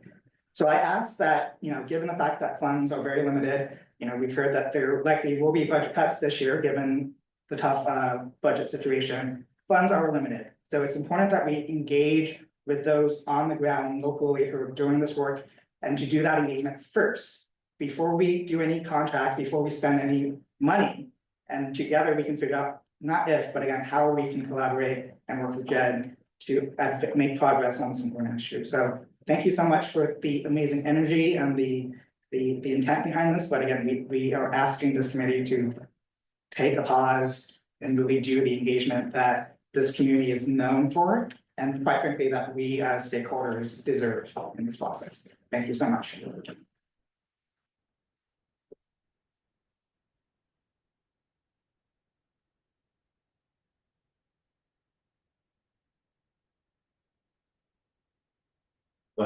Hi, my name is Reverend Dr. Eileen Altman. I served as associate pastor at First Congregational Church of Palo Alto for almost 18 years. And I've served on the board of Project Safety Net since we became a 501c3 in 2020, just over 10 years after Project Safety Net began as a grassroots volunteer effort in 2009 to respond to youth suicide in our community. And I currently serve as the board secretary. In my first career as a clinical community psychologist, I was a therapist who counseled clients with depression and suicidal ideation, including teens. And I trained classroom teachers in the first ever social emotional learning program in the Chicago public schools way back in 1986, as the movement for social emotional learning was beginning. Project Safety Net brings together my passion for community-based health promotion and my pastoral care concern for the trauma of youth suicide in our community. Project Safety Net board is pleased to see the increased attention to youth suicide prevention from this committee as reflected in this proposal. We're hopeful that the JED Foundation can help, especially to find ways to increase the long-term and ongoing connection of PAUSD with the wider network of community partners we've been working with over the last 15 years. We've been working on means restrictions, safe messaging, training and education for adults and youth, postvention, access to treatment, and youth leadership development. We're also hopeful that this proposal from the JED Foundation can help us to develop good metrics for how our collaborative efforts can be even stronger and better for the long term. We are grateful for our strong relationships with city staff, with Youth Community Service, a key partner in the October Youth Mental Health Summit, with Alcove Palo Alto, a key partner in engaging and supporting youth in crisis, with the Herd Alliance and their K-12 toolkit for mental health promotion and suicide prevention, with Stanford University faculty, especially Dr. Shashank Joshi, who has been especially active in the Means Restriction Committee focusing on the train tracks. We're grateful for our partnership with the Santa Clara County Suicide Prevention Program, which works on safe messaging, suicide prevention trainings, and postvention support. We work with CARA, which provides grief support services and training, and we work with many other community partners.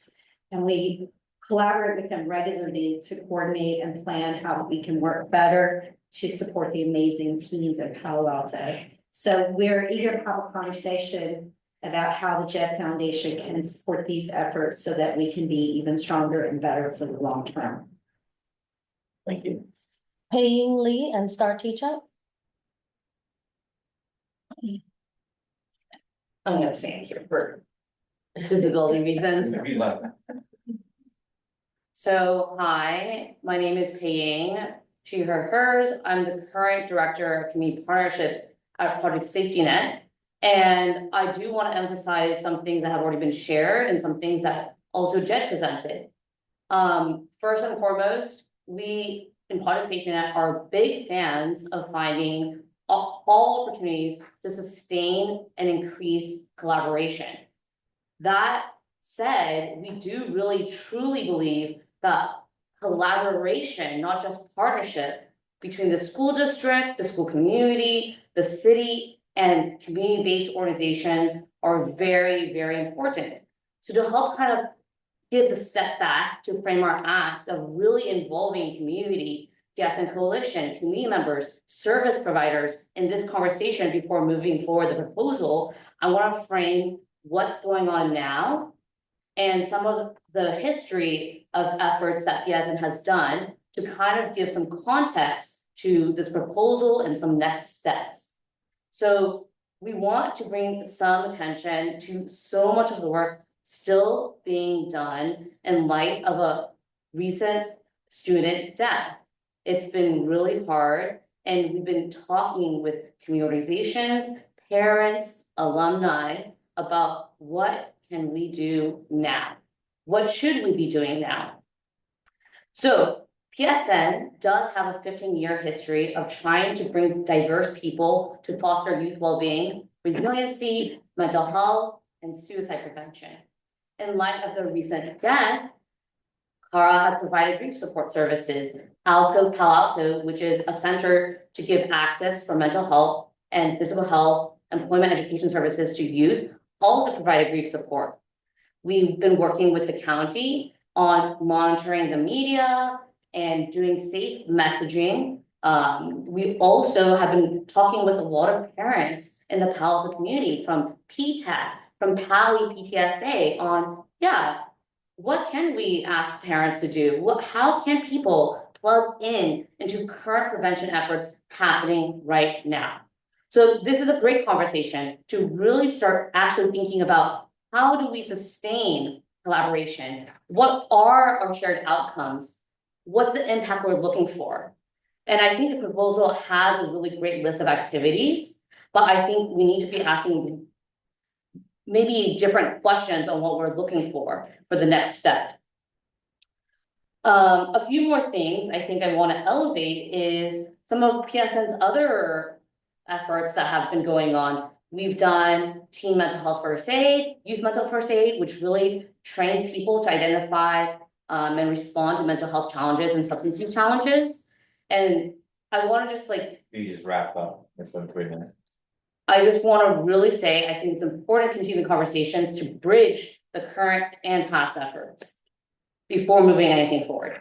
So thank you very much. Thank you.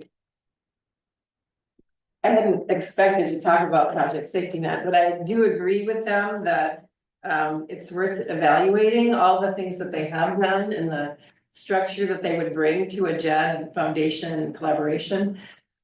I was very impressed with the JED people, and as much as of what they said, but the attitude that they had and how they said it, they seemed very just, I don't know how to put it, not imposing, right? They really were there to provide their expertise. So I think it's fantastic that the city and the school district is getting together on this. It's really necessary, because as a substitute teacher, I think of myself foremost as a mental health representative. I'm not there. I tell students all the time, I'm not grading you. You can ask me anything. No one's gonna know. And it's a fresh slate for them. I also don't know the students, so I have a very good radar for students who I am worried about. Even though I don't know them, I was one of those students who seemed to have it all in high school, and yet at home, I was not miserable, I was self-destructive in terms of my self-esteem. No one would have ever guessed what was going on inside my brain. And so I see what I bring that to my experience in the classroom. So a few things, practical things that maybe we could do in the meantime. I really do think we need to get some community conversations going, maybe for a year. Maybe one board member could be present, of course, a city council member if they want to. And it can be very just open, let people talk. And I think that's a good habit for them to have with their own children. The new community center.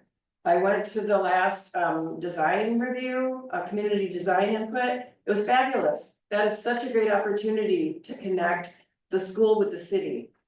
A lot of students don't have much contact with our city. So I really think that's an awesome opportunity. Here's an idea I will just throw out there from a teacher at Gunn. Would be unpopular, but she suggested that we have a 3-year PE requirement, since exercise is really important.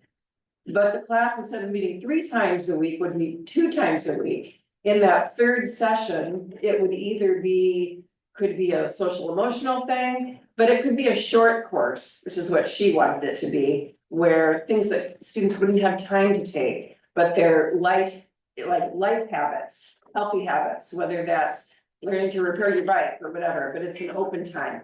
Anyway, for students. Thank you. Great, thank you. Any other speakers? Okay. Well, thanks to all the public speakers. We'll return back to the committee for any questions, comments. If I just interject just a little bit, because I think what I'm hearing from this committee is that there is a concern to strengthen the partnership between the city and the school. I think that's been an ongoing goal, as long as I've heard about this particular committee. But I want to make sure that we also define what we mean by partnership, because the level of partnerships we have are strong. Some of our folks here actually named several of them, like them, we partner with CAR and TBH and CHC and Alcove and School Link Services, which is part of our Santa Clara Behavioral Support Services, Her Alliance, Project Safety Net.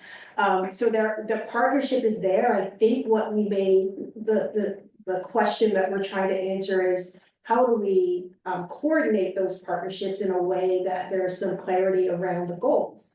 And I think there's always room to improve, kind of a focus on that. And I think I would agree with some of the speakers that I heard about, like, going to the table to talk before we get to step 2, which is who do we bring in from the outside to help us? Being able to formulate a committee that has board representation on it and other representatives to talk about what the needs are, what problem are we really trying to solve, and how we're going to go about solving that, and which partners we're going to engage to do that. So I see Jed seems to have a really amazing approach to the work, but it's also important to understand that you may know this, Jed, folks that are on the line, the SHAPE system, which is an assessment system that we do I see the heads nodding, that we do to align practices, our current practices, to best practices. So some of our plans, and I just had a conversation with some of my folks just recently about going back to that assessment and doing our assessment to determine where we are aligned and where our gaps may be. But it's also important to listen and to hear some data, which you probably have never heard because we rarely talk about it. It's the number of connections that we've been able to make with families in the community through our Care Solace program, which allows, we have some numbers about utilization that I have with me. There was about 7,892 communications just from that platform. That's not even including our TBH and some of the other platforms that we have. Of those, some are seniors, some are parents, and obviously the larger bulk are students. So that is our opportunity to have even a broader reach to provide access to those services. And with some of the partnerships, strong partnerships that we have already, I think that conversation needs to happen so that we can tighten it up and then say, all right, now that we've done that, what's our next step? You know, and how can we leverage JED's resources to do that? And thank you for that insight. And I mean, I think one of the, because I can understand there might be a hesitancy to be bringing out an outside organization. One of the nice things is by bringing in an outside organization, they're able to come in with a fresh perspective and to be able to look holistically at what the community is doing, the school district, our nonprofit partnerships, and to be able to evaluate it with fresh eyes. I mean, I'm a teacher during the day. No teacher likes to be evaluated by administrators. No teacher likes to go to professional development sessions. We all mumble and grumble, oh, here we go. And then I get there, and every single time that I get that evaluation, I come out of it going, I didn't realize I was doing that. Oh, that's a new technique that I hadn't considered. Or going into these PDs, I always think, okay, I'm doing everything that I'm supposed to be doing. And then I learned something new that transforms my my own teaching practices. And so I don't think any of us should be viewing this as outside organization coming in to tell us what we're doing wrong. I think there's so much that we do right, and it was so great to be able to hear from PSN and retelling all this incredible work. But there's always gaps, and I don't see. Somebody spoke about budget issues. You can't put a budget on student mental health or the risks that are ongoing with our students. And what was the offer for Palo Alto? $67,000 over 2 years. 67,000 over 2 years, and the district is currently paying what, 20, you said 24 million a year. So I mean, we're talking pennies. And I think same thing for our from the city's perspective as well. But definitely agree with kind of the feedback of, okay, where do we go from here, and continuing to bring in that perspective of everyone and our nonprofits as well. I think that is absolutely the next step, and hope no one felt that this committee was trying to kind of sneak this through. I don't think that was ever the intention, but I think that's just sort of the nature of kind of bureaucracy and having to agendize something for us to have this initial discussion. So that way the next steps is we can engage and hopefully be able to then move forward with an ultimate decision by the council and the school board, and then move forward there. So there's still a long process to go. Sorry, I mean to speak first on this. Other questions of Jed or discussions of George again? I didn't see George get your hand up. Yes, I would be happy to chime in if that was just what you're saying. Okay, cool. So I definitely echo Councilmember Stone's or Chair Stone's thoughts here. Having an outside perspective and having a fresh take is really valuable, just full stop for anything. And I think we are early enough in the process where we can define how we work with Project Safety Net and Alcove and other groups. And I think we have to work really closely, because when the JED Foundation engagement ends, we need to do these trainings year after year. We need to provide this support to students year after year. And so I think Project Safety Net and or Alcove as like long-term fixtures, we need to keep supporting things. And I think like looking at things in terms of budget trade-offs as a zero-sum game is I don't think that's the intent of I think that's very unlikely to be the intent of anyone on council, though I can only speak for myself, right? I did have some questions about the proposal. So I really appreciated the point about thoroughly evaluating school district's services and best practices and collecting data and assessments. Um, that feels narrow in scope, though, because we have county resources like a full-on health center with full-time psychiatrists and therapists in our city. We have teen centers. We have uh, real city and county commitment. So, what would it take to do an assessment more holistically, not just at the school district, but assessing really all of the efforts in the city? I can jump in and comment on that if that's okay.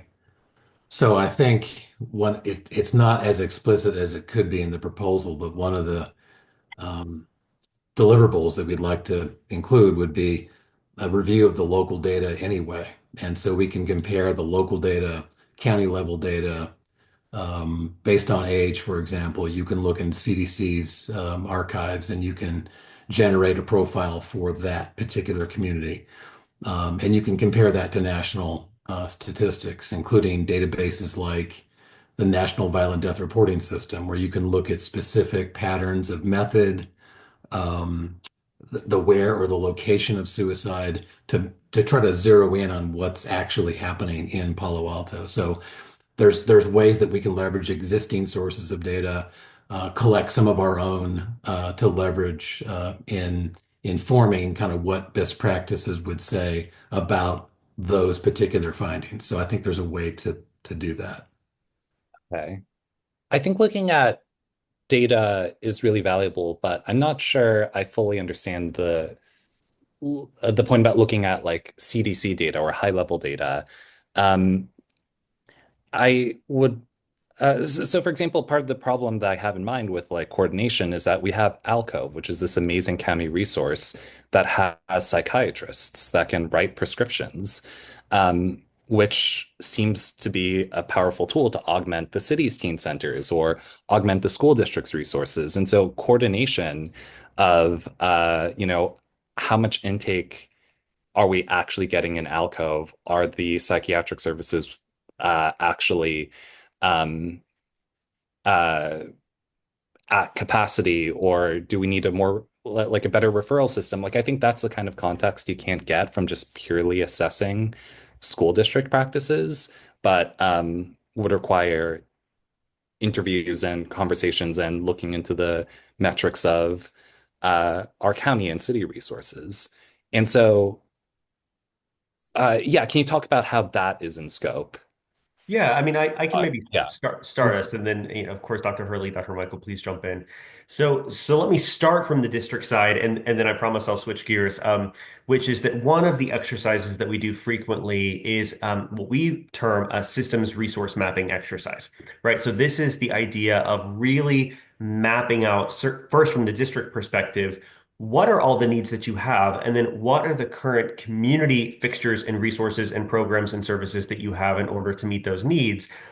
Are those available to all schools? Are they only available to certain parts of the community? Are they only available to certain grades or certain types of students, right? What are the limitations? What are the gaps? What are the barriers?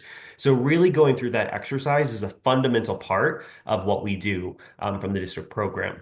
Now, what I would suggest, and perhaps we can go back to our proposal if we have the opportunity and really beef this up a little bit, is that we would do a similar exercise from the community perspective, so that we're really making sure that we're helping your city to take a look at what is actually available, and if there are barriers or gaps, like why is that? And I think to your point, it would be really interesting to actually do some light qualitative research there for you and pull together some focus groups, talk to community members, talk to providers. Of course, we'll be talking to students and staff and principals and district leaders, right? And then to aggregate all of that data together in a pretty nice analysis, I think would answer a lot of the questions that you're asking. So that's what I would personally suggest. Okay, great. Yeah, I would love at the end to have very clear recommendations of how we can better share data, how we can better refer services, how we can uh, um, maybe in some cases make sure that there's consistent service delivery across um, for people who do need it across schools and cities, and that the systems are actually talking together. And I think um, that's in my mind a lot of the core value here. I think, just pivoting over to comments a little bit, I think some of the scope for the city, like a youth mental health summit or trainings, I think those are the kinds of things that we've already invested a lot of effort in. And I think uh, not to say that we don't have a lot more to learn. So I think working with your programs can be effective here. But I think the real value or the biggest value that I'm looking at is just the holistic look at services and a clear set of recommendations. Um, uh, and more advice about data and like how to collect data in an ongoing way. But yeah, those are my comments. No. So I just wanted to say regarding the proposal, the proposal was created, with some council members with the information that we had at the time, right? And so that is, as Chair Stone mentioned earlier in the meeting, it's flexible. We can certainly revisit that and add some of the resource mapping that Tony is talking about and some of the, different data collections citywide. The other thing that didn't get mentioned, because it isn't necessarily part, or at the beginning of the meeting, we didn't necessarily see this as part of what we would discuss tonight, but JED actually has an entire program dedicated to working with community-based organizations, and that's actually my arm of the foundation. And so we do very deep work in partnership, in collaboration with community-based organizations. So all of the, like pulling all of these pieces together to sort of, paint that picture of the Venn diagram is exactly what we do. And we do well at JED, and that's what we like to do. We like to look at a system and say, who are all the important pieces and how can we help them work together for everybody, for the betterment of everybody. Great, thank you. Ms. Conaway, when, in terms of timing, because this is, obviously an extremely important topic. And with the loss of a student last year and loss of a student this year, the intention with bringing this forward from my point of view and speak on your point of view is just, I think about my own mental health and I've gone to therapy many, many times on and off.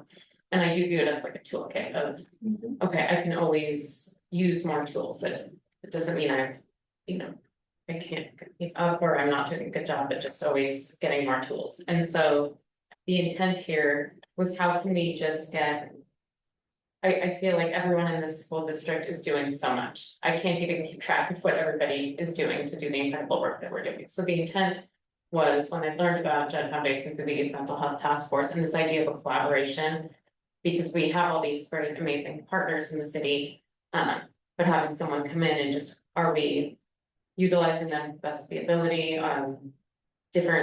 maybe a different set of data to look at it. So that was my intent, but I'm very, I want to ensure that our staff feels like the timing of this is something that makes them feel comfortable, that they feel included. I want to make sure that our partners feel included. And so listening to you before, do you have a different recommendation than in terms of timing? So that's what I would like to. I do. I think with anything as important as this, we have to get community and community leaders at the table. So my advice would be an advisory committee of sorts that taps into representatives from our city agencies and other partners that we have, like Project Safety Net, to really look at and do a self-assessment first to say, here's what we're seeing, and be able to identify gaps. So our district does that. Every year you will see improvements in our mental health program.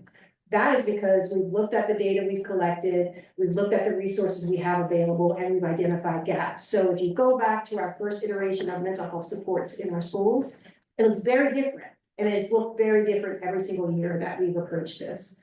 So I think there's room for a stronger partnership with the city, although like when I think about the various entities within our community that we are connected to, I think that's there. What we do is have to go in and collectively look at where we are providing our resources and supports and where those gaps still remain. And I think that there's some value in us being able to sit down and do that and unpack that first. And then engage in some real strong committee work to say, here are our next steps, and one of those next steps could be to partner with an outside agency like JED to do some work. I mentioned Shape before, who does, it's a system where we do resource mapping. We can look across our county to see how others are doing it. So there's an ability to share information, not just within the city, but across our county. So that's not to minimize the value that JED could provide to us right now. But I think we owe it to our community to make sure that we engage them first. And then other entities second. So I think we center the groups that are in the work right now. So in your opinion, timing wise, just, I'm not holding you or anyone in this room to a timeline, but in your mind, what would you envision as like a timeline for committee? And I think that we have a committee to build on. We already have a mental health and wellness committee. I think we expand that committee so that we can include some partners, although those committee meetings are happening with various groups, just so that you know. Right. But to formalize it with a board representative on that, I think would be very helpful. That way we can really be strategic about what our next steps are going to be, because we do have a tendency sometimes in our district to invest a lot of money in this program, that resource, without really grouping it into the context of what we're doing already. What needs to go, what needs to stay, and what needs to be strengthened. I think we just have to talk about it a little bit more. So committee, you can get formed this year to begin, first thing next year, or if people are really urgent about doing something right now, we can certainly do it before the end of the year. And then see what comes out of that committee, and then bring in some additional partners to support the plan. Once we kind of put myself on the committee. And just, for people listening and for us understanding it sounds like that a future outcome of this committee meeting, of the committee. Goal could be, an outcome could be working with JED. But it would be important to ensure that stakeholders come to the table and evaluate first. I think stakeholders have to come to the table with their data, so that we're sharing data across agencies to see, we need a better understanding of utilization, what other organizations are hearing about the needs in the community. Some information, we can share our surveys, we can actually increase the types of questions that we ask in our surveys to cover some external types of resources that may be needed that may not necessarily be available to students for a reason that no. But I think collecting more information is critical, which is what JED is saying that they can want to do it, just to clarify, instead of having JED come in and do that work. Or be part of looking at that data. Yeah. I think what you're asking for is to be able to do it first. No, what I'm asking for is for us to get on the same page, right, about what it is that we want. Because Councilman Greer made this analogy around evaluation of teachers. We don't just pop into classrooms and evaluate. We let teachers know, like, these are the things that you're going to be evaluated on. These are the standards that we expect to see. What are the look for is going to be. So I think this will give that committee an opportunity to identify what areas we want that assessment, what areas are important for us to look at. Because there's tons of stuff to look at. Right. So we need to make sure that we streamline that information and we're doing the critical work that we feel like we need to have. And so as this is our first city school meeting, this is like the first time that we've had a discussion at this level about this topic. And so that's why I'm bringing it here today, because I got some emails, and it's what we're doing today is we're discussing it between city school. We're hearing from both partnerships, we're hearing from JED together. In a meeting with this filing Brown Act, right? But I did want to hear from the stakeholders is the timing is important. Intent with JED is it's not just important to me as a board member, or me as a parent, or me as a community. I mean, it's obviously important to everyone here. This opportunity, seems like a great opportunity, but I respect and hear your desire to rearrange the timing to ensure that everybody feels, which is the goal of our school's same perspective, so. I will, You're from Jen, Oh, as far as their response. yeah, to and this Jen, what's exchange. your, so this, If any other representative from Jen maybe respond to that exchange. Yeah, I mean, we certainly understand the concerns and the need to do, community-based participatory, work in this fashion. But I would just offer a comment that, we often view even the founding of the Jed Foundation is based on, I guess, the notion that postvention is the best opportunity for prevention. And so there has been, by my understanding, a lot of loss, and we just want to get in there as soon as possible. And we think we can be helpful. And so, yes, all of these other things that are brought up as concerns, we see that. It's totally legit. We think that we can help matters rapidly is what that would be my pitch, is that we can get in there and help you do the work. We're not there to take over anything or to take ownership away. We're there to make these things work more efficiently and more connected, if that makes sense. And so we want to be that, we want to have that opportunity to prevent further loss to the best of our ability. I would just add, the shape assessment was brought up, and I would just say that we think very highly of the shape assessment. In fact, Dr. Michael and I are both advisory board members for the National Center of School Mental Health that puts out the shape assessment. So we're fans of it. What I would say is that the level of detail that that assessment is looking at is completely night and day different than the assessments that the JED Foundation offers, right? So the shape assessment really focuses in on resource mapping of current initiatives as aligned to the MTSS, multi-tiered systems of support pyramid, which is great.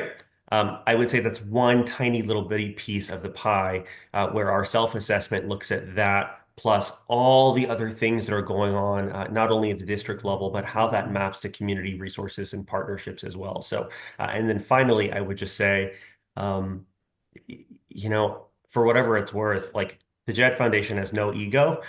We work with many districts and institutions across the country that say, you know what, like, we don't even really want to mention that we're working with you guys.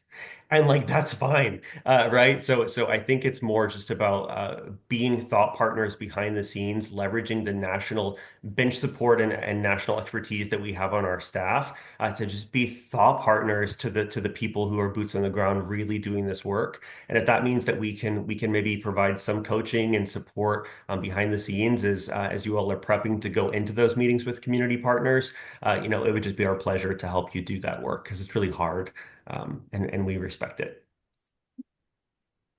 Okay, it seems like you'd be able to partner with the district in doing the work that they were just describing, and you're not taking it over, but as a partner. Exactly. Thank you. Sorry, do you have a Sean? Sure, Sandra. Well, I think I'll let just, sure. So I guess actually first just wanted to take a step back and say how much I appreciate that we're taking the time to stay at whatever time it is now, 9:10, to talk about mental health issues in our community. It is a big priority of, I think, well, I'll speak for myself, but many people in this room. And so I just appreciate the attention it's getting, and I hope that is one thing that our committee here can continue to work on. I want to pick up on a couple different things that have been said today.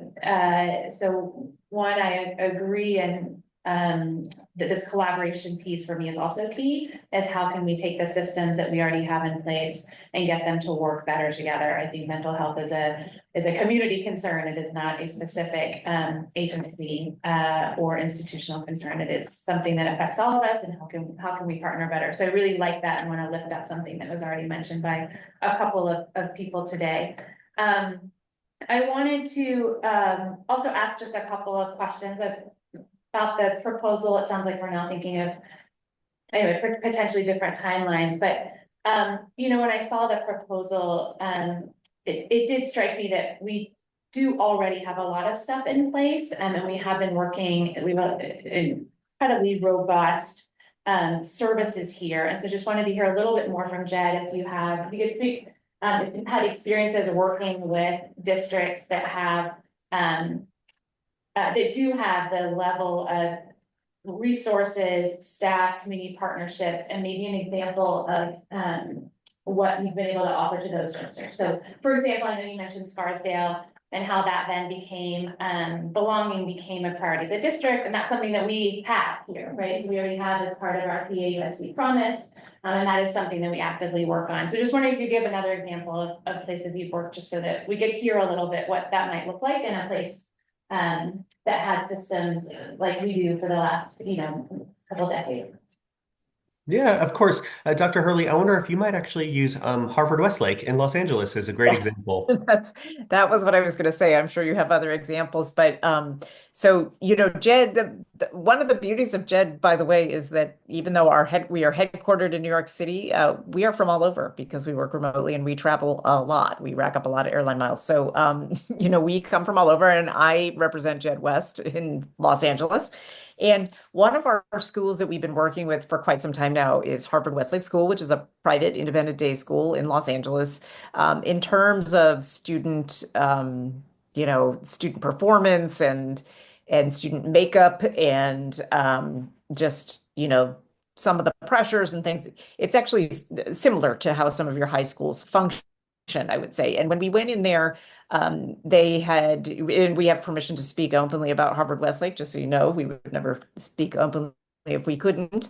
But we have permission to share. They had multiple losses in one year, and they had lost multiple students, but also some alumni and parents in the same year. And so they've had suffered through a lot of trauma. And when we first sort of got pulled in to speak with them, there was very much this feeling of like, well, we already do all this stuff. You know, we have all these counselors, we have the wellness center, we have you know, certain days where we do all these different events to promote connection among students. We have a bazillion clubs. I mean, I've never seen a school with so many clubs. So they have all these different opportunities, you know, for kids to connect. And we just kind of said a lot of what we're saying here tonight, that, you know, even when you have all these robust offerings, sometimes there are ways for us to help you find, you know, different efforts that you can make. And we did two things with them. And one is a postvention contract, which is similar to what we were talking about with the city of Palo Alto. And the second thing was our JED High School program, which is also under Tony's programs. And we're doing them concurrently. And I would say that this school that definitely had a lot of resources at its fingertips and so much family support and community support, they have made remarkable changes just by and primarily listening to student voice. And so from the outside looking in, you would say, this is a school that promotes a culture of caring. It absolutely is. I mean, but you would never walk into that school campus and think anything other than that. But the students coming out of the pandemic were feeling very disconnected, and they were feeling competitive with one another in terms of college admissions. It does get very competitive in some of the Los Angeles private schools.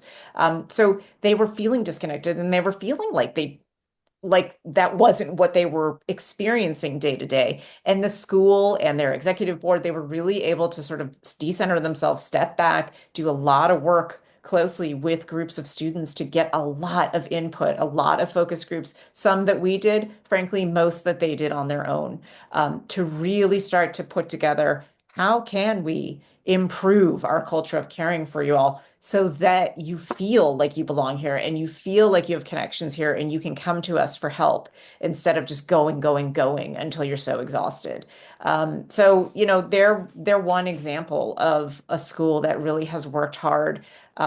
We've worked with another school in Connecticut called Loomis Chaffee, which is a day school and boarding school in Connecticut. Very similar to Harvard Westlake, very similar situation where they had a lot of resources at their fingertips, and yet they were still finding the struggle. And so a big piece for them too was really hearing out student voice and what do we need to do?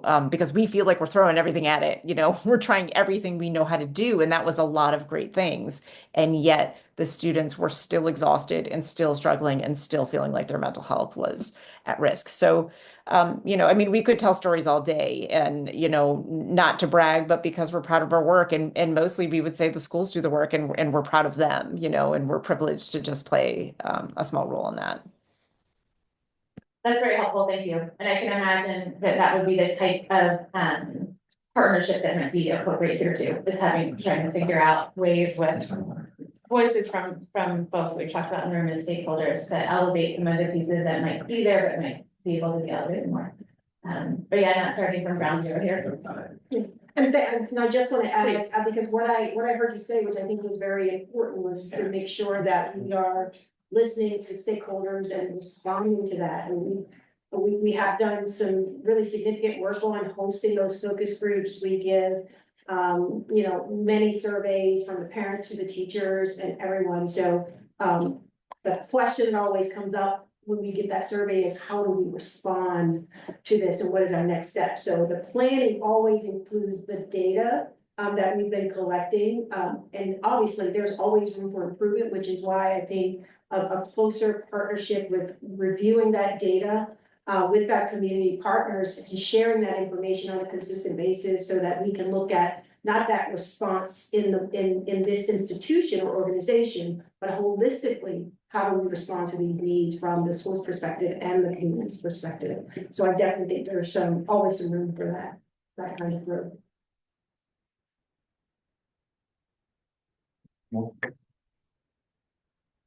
I think it seems like we're all in agreement that the district, city, our community partners are doing a lot. They're doing it very, very well, but we're all in agreement too. There is room for improvement. I guess I don't see what is the harm in advancing this towards the next step. My understanding actually from Jed is likely at this point in the time, at this point in the year, since it kind of work in cohorts, and Jed, correct me if I'm wrong, that they're not gonna be able to start with the district until the fall. With the city, they might be able to start a little sooner. So I'm not hearing the harm in moving forward, at least in advancing these conversations, bringing it back to the full board for then exploration with Jed to be able to redefine this proposal potentially then for a fall start. Because what I'm hearing, this committee is essentially going to do very similar. This committee that the district might put together would be similar work that Jed would be able to also come in and be able to do with additional expertise, with the benefit of those fresh eyes and $33,000 a year seems like a great deal. So I'm just worried about we kick the can down the road again, we do another committee, and maybe we're back here in a year, the same thing of, yeah, well then let's bring Jed into it. I think this work is so critical. I think it's time to be able to move it, and pausing it at this key time just doesn't make sense for me, especially when I haven't really been able to hear a reason why. Well, at least why it would be harmful when we know.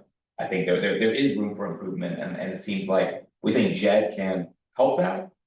Then I think we should start to move forward. If I can just give a little bit of context from the school district's perspective.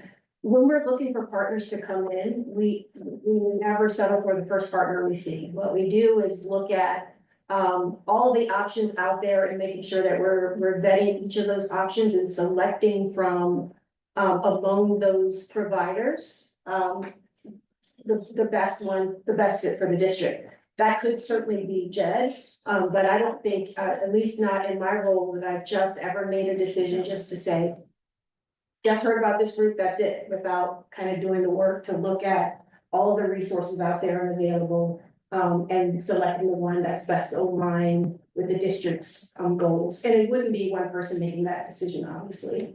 And I think the second thing for me is there's value in having outside folks' voices coming in, But I also want to honor the fact that we have brilliant people in our community with a lot of skills. So I don't want to undermine their capacity to have a conversation and be methodical and strategic about the selections of the types of things that we need to focus on. We've worked very closely, even with the Stanford folks in the past, and Shashank Joshi has been one of those. But so we have, what I'm trying to say is we have resources that I don't want to minimize. That does not say that Jed can't come in and add to the more value to the work that we're doing, or at least lead us to a place where we're getting more out of it. But I can tell you, it's certainly not about the money. You're correct. That's certainly beans to us. That's not a lot of money at all. So thank you for having such great, great prices. But I will say we owe it to our community to have a community conversation about it. I don't think that prevents it to going to the board for discussion. However, if the board wants to discuss that and make a determination, but you know, there are many providers out there. And so my encouragement would be to make sure we know who they are and what they offer, and you know, move forward in that way. Thank you. Go ahead, George.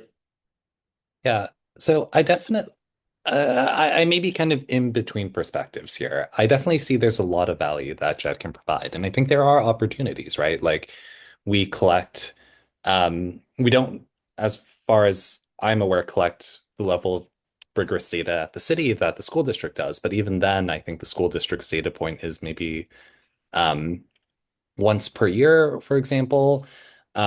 We have a bunch of programs and summits to sponsored by the city for youth mental health, but I'm not sure if we're really driving the attendance for people who really need to listen to that message, including a lot of parents, a lot of AAPI parents especially. And so I think there's a lot that we can learn relatively soon, and that I would see valuable from the city perspective. That said, though, I don't think we need to I don't think we need to rush into the city engagement. I think some of the city services offered from the city engagement were more were things that I felt like we are actively doing a lot of, and we need to like refine that, but we don't need to rush in to get like more services like kind of dropped in right now. I think it's worth taking some time to get the scope right of the evaluation and getting very clear about the kinds of best practices and recommendations we can actually get out of this, and make sure that we also have buy-in from groups like Project Safety Net to, once we have these programs locked down, that we'll be able to replicate them multiple times per year just going forward. I don't think that means we need to go have a long-term advisory committee that or I mean, I don't want to speak for the school district, of course, but from a city perspective, I don't think we need a long-term advisory committee. I think this is something we hammer out, and then and then we kind of clarify the scope of work, and we get this done relatively quickly, kind of before the next start date of the fall, certainly. So if that approach is essentially or very similar to what you're describing, Chair Stone, I think you know, I'd be on board moving it forward, but I do want to make sure that we refresh the scope of work, that we do engage with community organizations, and be very deliberate about like what we want help with immediately versus like this long-term mapping and recommendations and best practices that we need more of.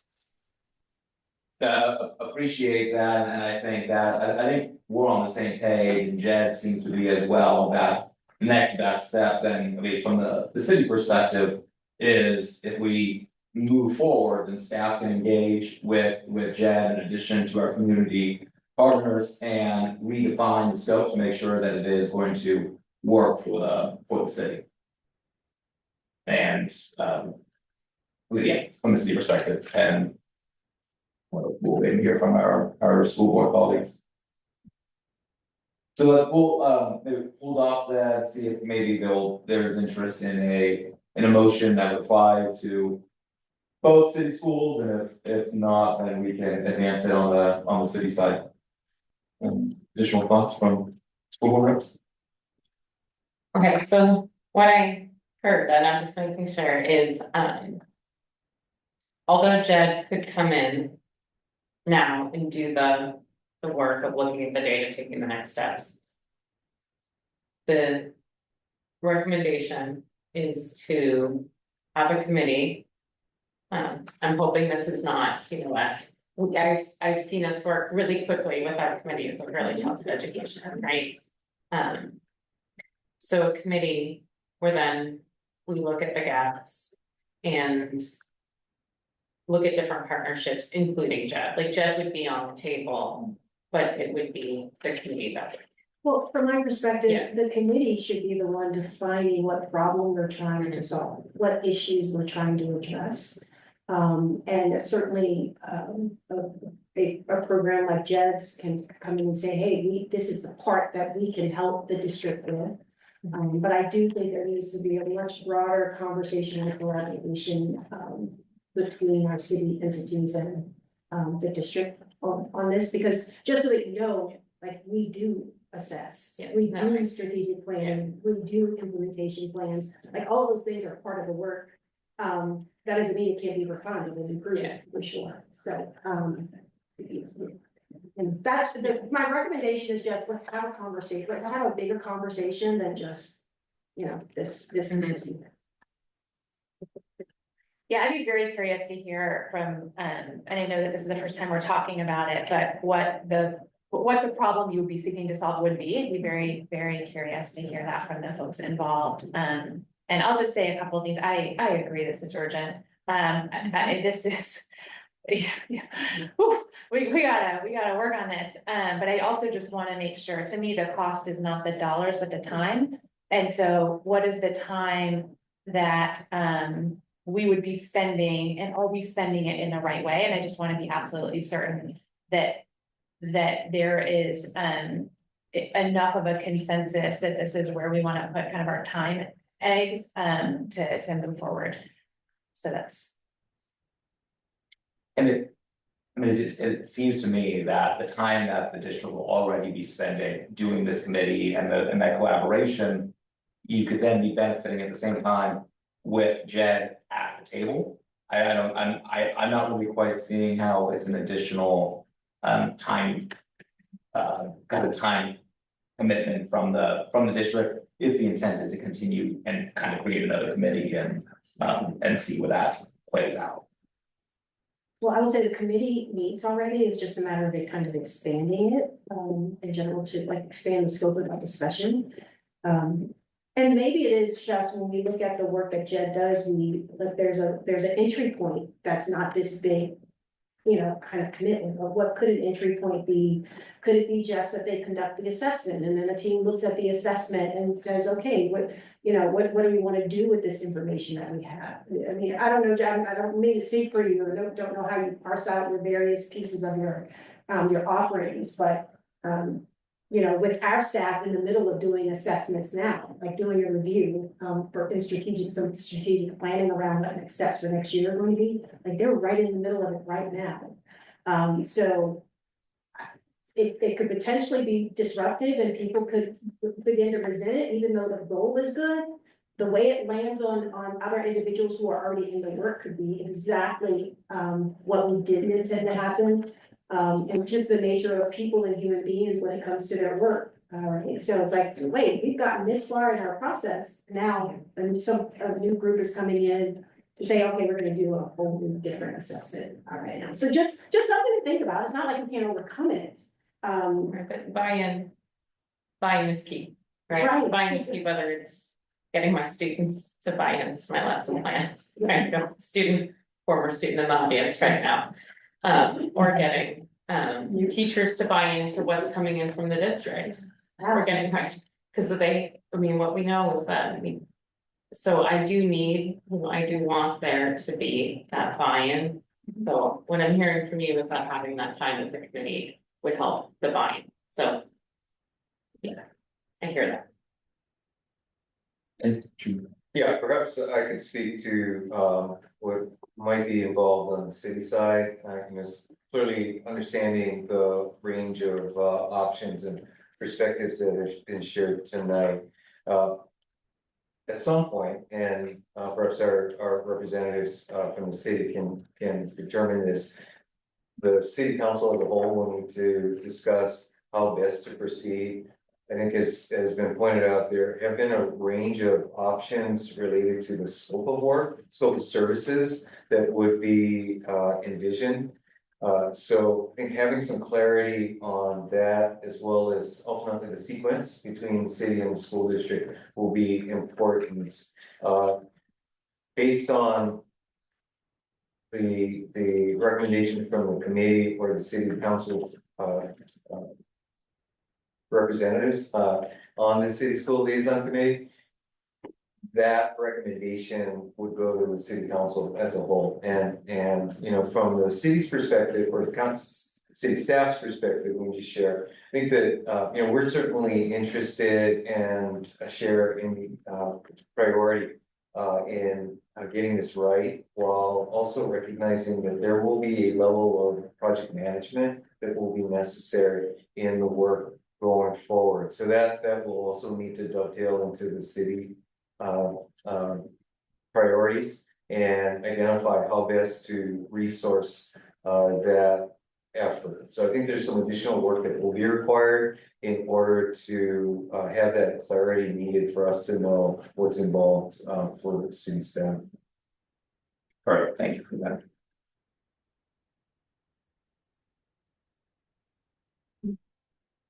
Well, I'm definitely prepared to advance this towards the city council. I mean, we talk about the need for speed, and yet here we are saying, let's go to another committee and discuss this more. And that is just not speed. That is bureaucracy getting in the way of us tackling, I think, the greatest crisis that this community has ever seen, that has plagued this community for decades now. And so I want to see us be able to move forward on this. Yes, we're doing a lot of incredible work. There should be no ego in this work at all. I totally get the, we need the buy-in, and people are defensive over their over their space.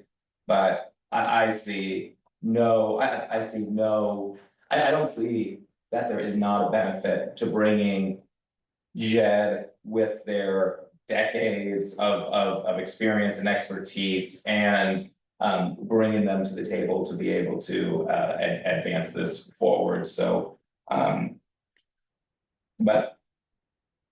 I understand we might have differences of opinions, so we can try to maybe approach this with separate motions. Sorry, George, then before jumping into motions. Yeah, I think you're about to get to this, but I just want to confirm what we could do or what we should do within the city's scope.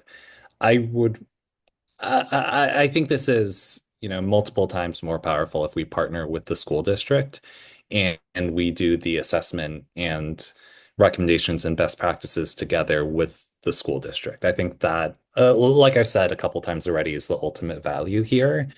Um, and yes, I think we should move fast. I mean, I don't want to overly, sell this to our school board representatives, but I think there's some.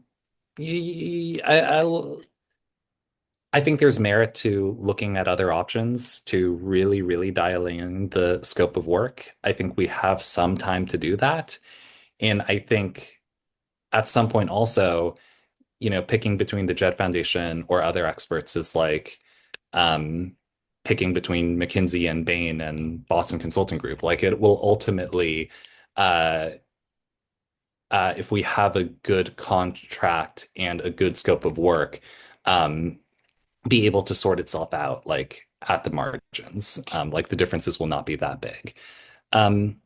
So with that, I'm curious what you envision the city could advance in a motion for ourselves. Like, uh, I'm a bit lost on like what would be impactful um, that we could do immediately.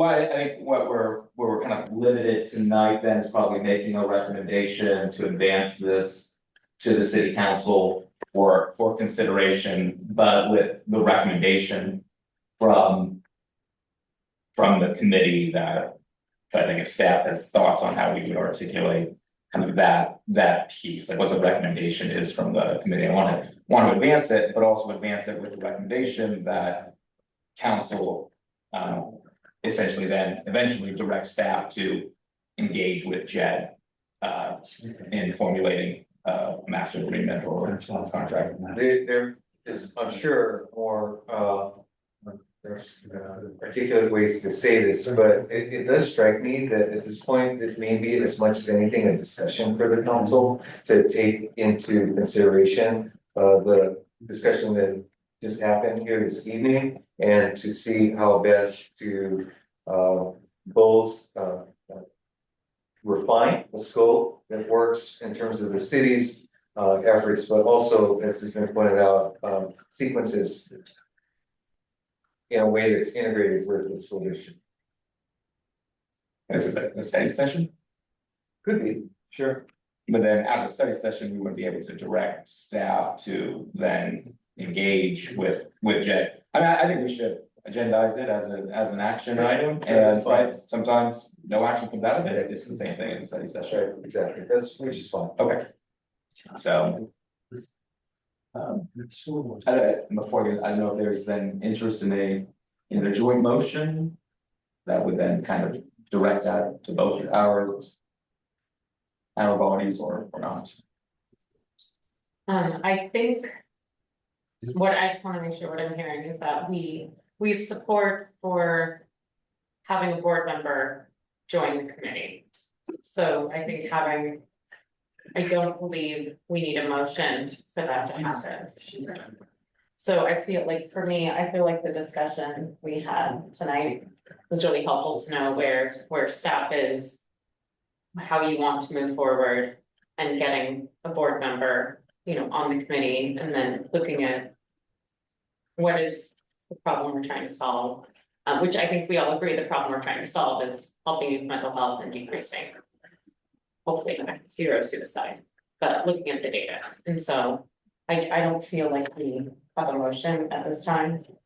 No, I guess maybe it's a slightly tangential, my only question would be in response to both council members' questions and pleas about urgency, to see if there's anything else we wanted to discuss here on the speed side of it, because I do share that I don't want this in our effort to involve stakeholders in any way to slow down a process. And I do want to work with the city council, so that's the other pieces. I think the partnership is the most important part. But if the city is moving forward right away and we're not quite there with that, then perhaps prevent us from getting to do that partnership work. Maybe that's a question for Jed. If the city moves forward in a quicker timeline, would that prevent the kind of, would it prevent the collaboration? And how can we, understanding that urgency, ensure that the committee's meeting in the same way early childhood education met, we met like every other week, versus some of our committees meet once a month or every other month. Yeah, I think there's always an opportunity to partner, at least forge a stronger partnership with the city, even if the city moves forward. I think first of all, we have access to all of the families, we have access to all of the students, so if there's data needed, surveys administered from the city's perspective, there are ways to do that we could do at any time. But I do, because I'm hearing a lot about the urgency, I want to make sure, because we have community members listening, we are responding to the youth mental health crisis. What this entity is attempting to do is to try to refine the work that we are trying to do by doing an assessment to identify gaps, which is something we talk about and work on every day. So it's not like there is this immediate crisis that we're not responding to. It is an immediate crisis that needs a deeper discussion, a higher level of partnership and collaboration, and some clear deliverables and outcomes as a result of that. So that part is not necessarily the urgent. Our response is the urgency. So I just want to make sure that, you know, we understand that what JED can leverage for us, and I believe there's some potential there. But going into it blind is not good. Let's bring Jen into your question. Thanks. So just quickly, I want to first of all thank my colleagues Tony and Kurt for staying on this late. Tony is 2 hours ahead of us, like, closing in on midnight soon, and Kurt is an hour ahead of us. So I'm going to excuse them, and I can stay as I'm on West Coast time to continue to answer questions. But you know, in terms of partnership, we, you know. Harvard Westlake is a good example of where Kurt and I started the postvention work about, I don't know, 3 to 4 months before the JED high school program was able to start the work with them for various reasons. So, you know, we work in phases and we work together, and we're, as an organization, we're highly collaborative. So we are able to align quickly and, you know, when the pieces come together. So I wouldn't worry about different start dates. And again, want to acknowledge that we know that you're doing incredible work and that you are responding to this need. We would never say anything other than that. And what I would say is that the assessment piece, and this is common, this happens a lot when we have these conversations. The assessment piece that Tony's referring to is not the primary goal of our work. That's the information gathering, right? That's sort of the first beginning part of the work. The primary goal of the work is the implementation and really, you know, helping schools and districts shore up their mental health programming and resources and mapping and all of those things based on what's found in those assessments. But the gap analysis is like that's the first piece. That's not the star player of the JED District Mental Health Initiative program. So I just wanted to kind of point that out. Tony or Kurt, do you want to say anything else? But I do want you guys to go to bed. So Thank you. No, I mean, I just would say two quick things. I mean, first, I commend the great discussion. I mean, this is really important, and to our district staff. I mean, I literally have sat in your chair before, so I totally understand, you know, the perspective of wanting to make sure that you're really having good, robust discussion with other staff and with community partners. And I agree. I think that's a really important and fundamental part of the work. I would just say, number one, that we honor and know that, and that part of our theory of change is bringing those folks to the table, right? So I think it's just sort of helping to look at the entire system, and help you think about ways that you might want to connect the dots, in ways that perhaps you haven't thought about before, leveraging just having like a national expert as a phone a friend to say, hey, I'm thinking about doing this. Like, do you think that's a good idea? Like, do you have any research to back this up? You know, I mean, it's just nice to have, you know, a sort of a national expert on your side, to bounce ideas off of. The second thing I'd say very quickly before I leave, is just in terms of intervention. So my recommendation, and you can take it or you can leave it, would be, if you're going to consider other sorts of interventions, specifically in the suicide prevention space, in terms of building programs in schools, I really would do your due diligence around impact.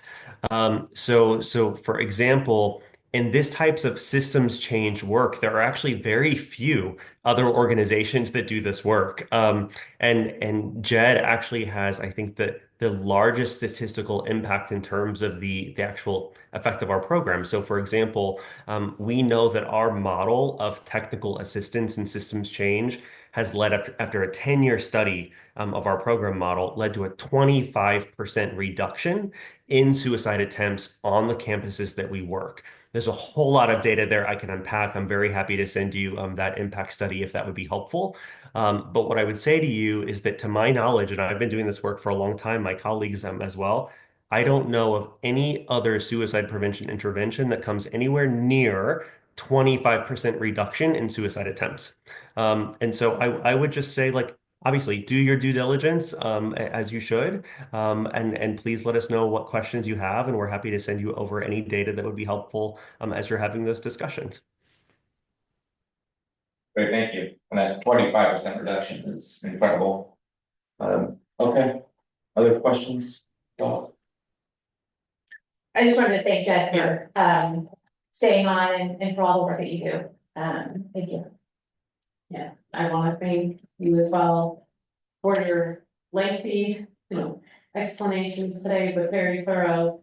Thank you not only for doing your presentation here, but for the work you've been doing with universities on their website. And you've known about the work they've done with universities as well as school districts, both public and private, including San Ramon. And I feel very fortunate that this organization exists to partners with city schools or work with just city or the schools. So thank you for your work. All right, I'll move that we refer the proposal for a city JED Foundation partnership to the city council for action. Staff basically, refine that as necessary. Well, again, I'm not saying a specific action, Right, but exactly. for the council to have that discussion. the nomenclature we often use is for discussion and potential direction. Okay.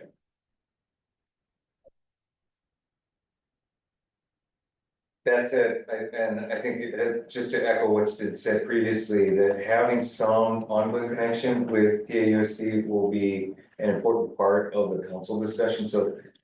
To whatever extent you can determine how that feels right, I think having that reinforced in motion would be helpful. Yeah, I mean, I think that's a must, and I'm just kind of curious from Jen real quick, so I can bring you back into this.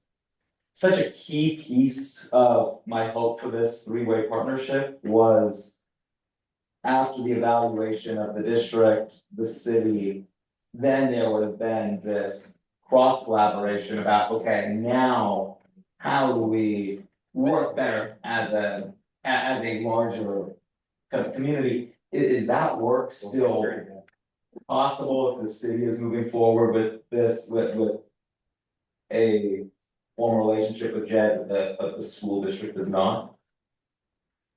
I think it's possible. I mean, I think it just obviously would require some really detailed project planning to sort of see how those timelines would map up. It's regardless, the sort of the work in the district wouldn't kick off until the fall of 2025. And so either way, there would sort of be that gap in that planning phase. And so I think it would just require some careful planning. And if the district decided not to move forward at this time, but they wanted to sort of potentially consider it down the road, I mean, I think we would just have to sort of consider our options at that point. Okay. So I'm not sure how to do that in the motion, especially since it's only agenda for discussion as far as the JED Foundation goes. So I think it's certain we want to continue the partnership and the closer collaboration, but I'm not sure how to articulate that into a motion. Or thoughts? Oh, George, sorry, I see your hand up. So what we'd refer to the council for a study session would be just to confirm, would it be really what we've already discussed today, or would we take some passes with staff, talk with Project Safety Net, other groups, refine the scope of work before coming to council? I mean, I don't see a problem with George and I being able to then, before that comes to council, engage in that work with our community partners, right? No concerns. I think to whatever extent you're able to refine that scope, reflecting this discussion, as has been pointed out, that I think would help with the council, see some clarity in where it's headed. I agree. Does that need to be incorporated into the motion? I think it would be helpful to have something about refining the scope in the motion, just because the reflection of what you're hearing from some of the community partners is some of the things in the current proposal do overlap greatly with work done by other groups currently. And I don't think that was the intention based off the presentation this evening. So I think some specific language saying to refine the scope based off this discussion might be good for clarity purposes. I agree. I think otherwise it's also just not an actionable discussion for council. We'll, have this same conversation and I'm not sure we'll be able to substantively advance without the partnership uh, at the school level. And so I'm not sure. Well, I think I think it's critical that we actually do this extra work before uh, a study session with the council would be productive versus just Yeah. kind of a dead end. That yeah. I agree, and I'm not intending it to be a study session, it'd be an action item, but yeah, I had assumed that. At least one of us be doing that legwork, so hopefully both of us before it gets to council. What you described as the defining scope, refining scope and reaching out with stakeholders. Okay. Yeah, I think we can do that work and yeah, we can schedule this with council kind of at a TBD but reasonably soon date when we figure that out.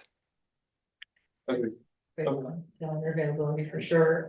And then that piece of it, you referenced of continued collaboration with the school district. Did you want to have some alluding to that in the motion as well? I know the intention is there, but I don't know if you wanted to. Yeah, let's include it.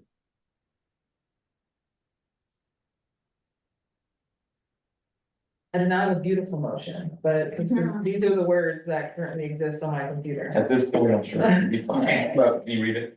Sure. So motion that the City Schools Liaison Committee refer the JED Foundation proposal and further refine the scope with stakeholders to the City Council for council discussion and potential direction and for continued collaboration with the school district. Good enough for me. George, that's fine. Did you second? Did you second it, George? I'll second that. Okay, perfect. Thank you. Any further discussion? Okay, let's take a vote. Chair Stone, Yes. Councilmember Lou, Yes. Board Member Siegel, Yes. Board Member Kemhine. Yes. The motion carries by a vote of 4-0. Thank you. Okay, anything else on this item?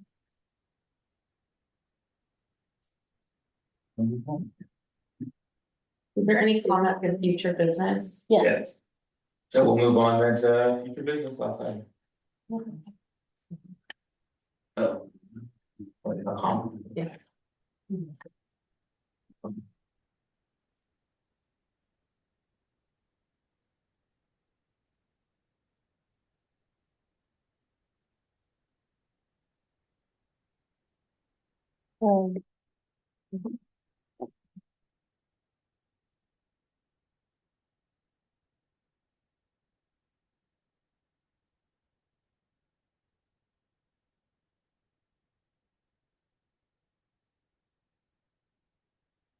Okay, Rika Yamamoto. Hi, how are you? This is Rika speaking. Thank you for the opportunity. So I'm speaking about future business, right? Yes. Okay, so just want to turn the topic. So I'm truly encouraged to see our school district and the city continuing to come together and in this fashion, especially discuss real business together and collaborate. And I want to talk about further business opportunity altogether that I highly encourage and recommend that with the city of Palo Alto recently hired an accessibility coordinator within the community service department, and there is a unique opportunity before us with by building on this partnership between the school district, the city, and the parent community. We can co-create the inclusive after-school program and enrichment program for the student with a disability. So that's our hope, and my hope. So I want to put that as a future business opportunity. Thank you. Thank you. Any other public comment? Okay. Back to the committee.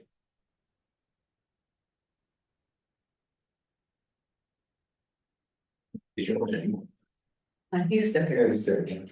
He's welcome to spare. I'll get my parents. Thank you. George, you got any? I can't see you right now, but you got anything for future business? I do not. No. No, no. Staff? Yeah. Okay, so then we can coordinate offline. Okay, sounds good. Perfect, thank you. Okay, well, with that, we are adjourned. Thanks, everyone. Thank you. Yeah.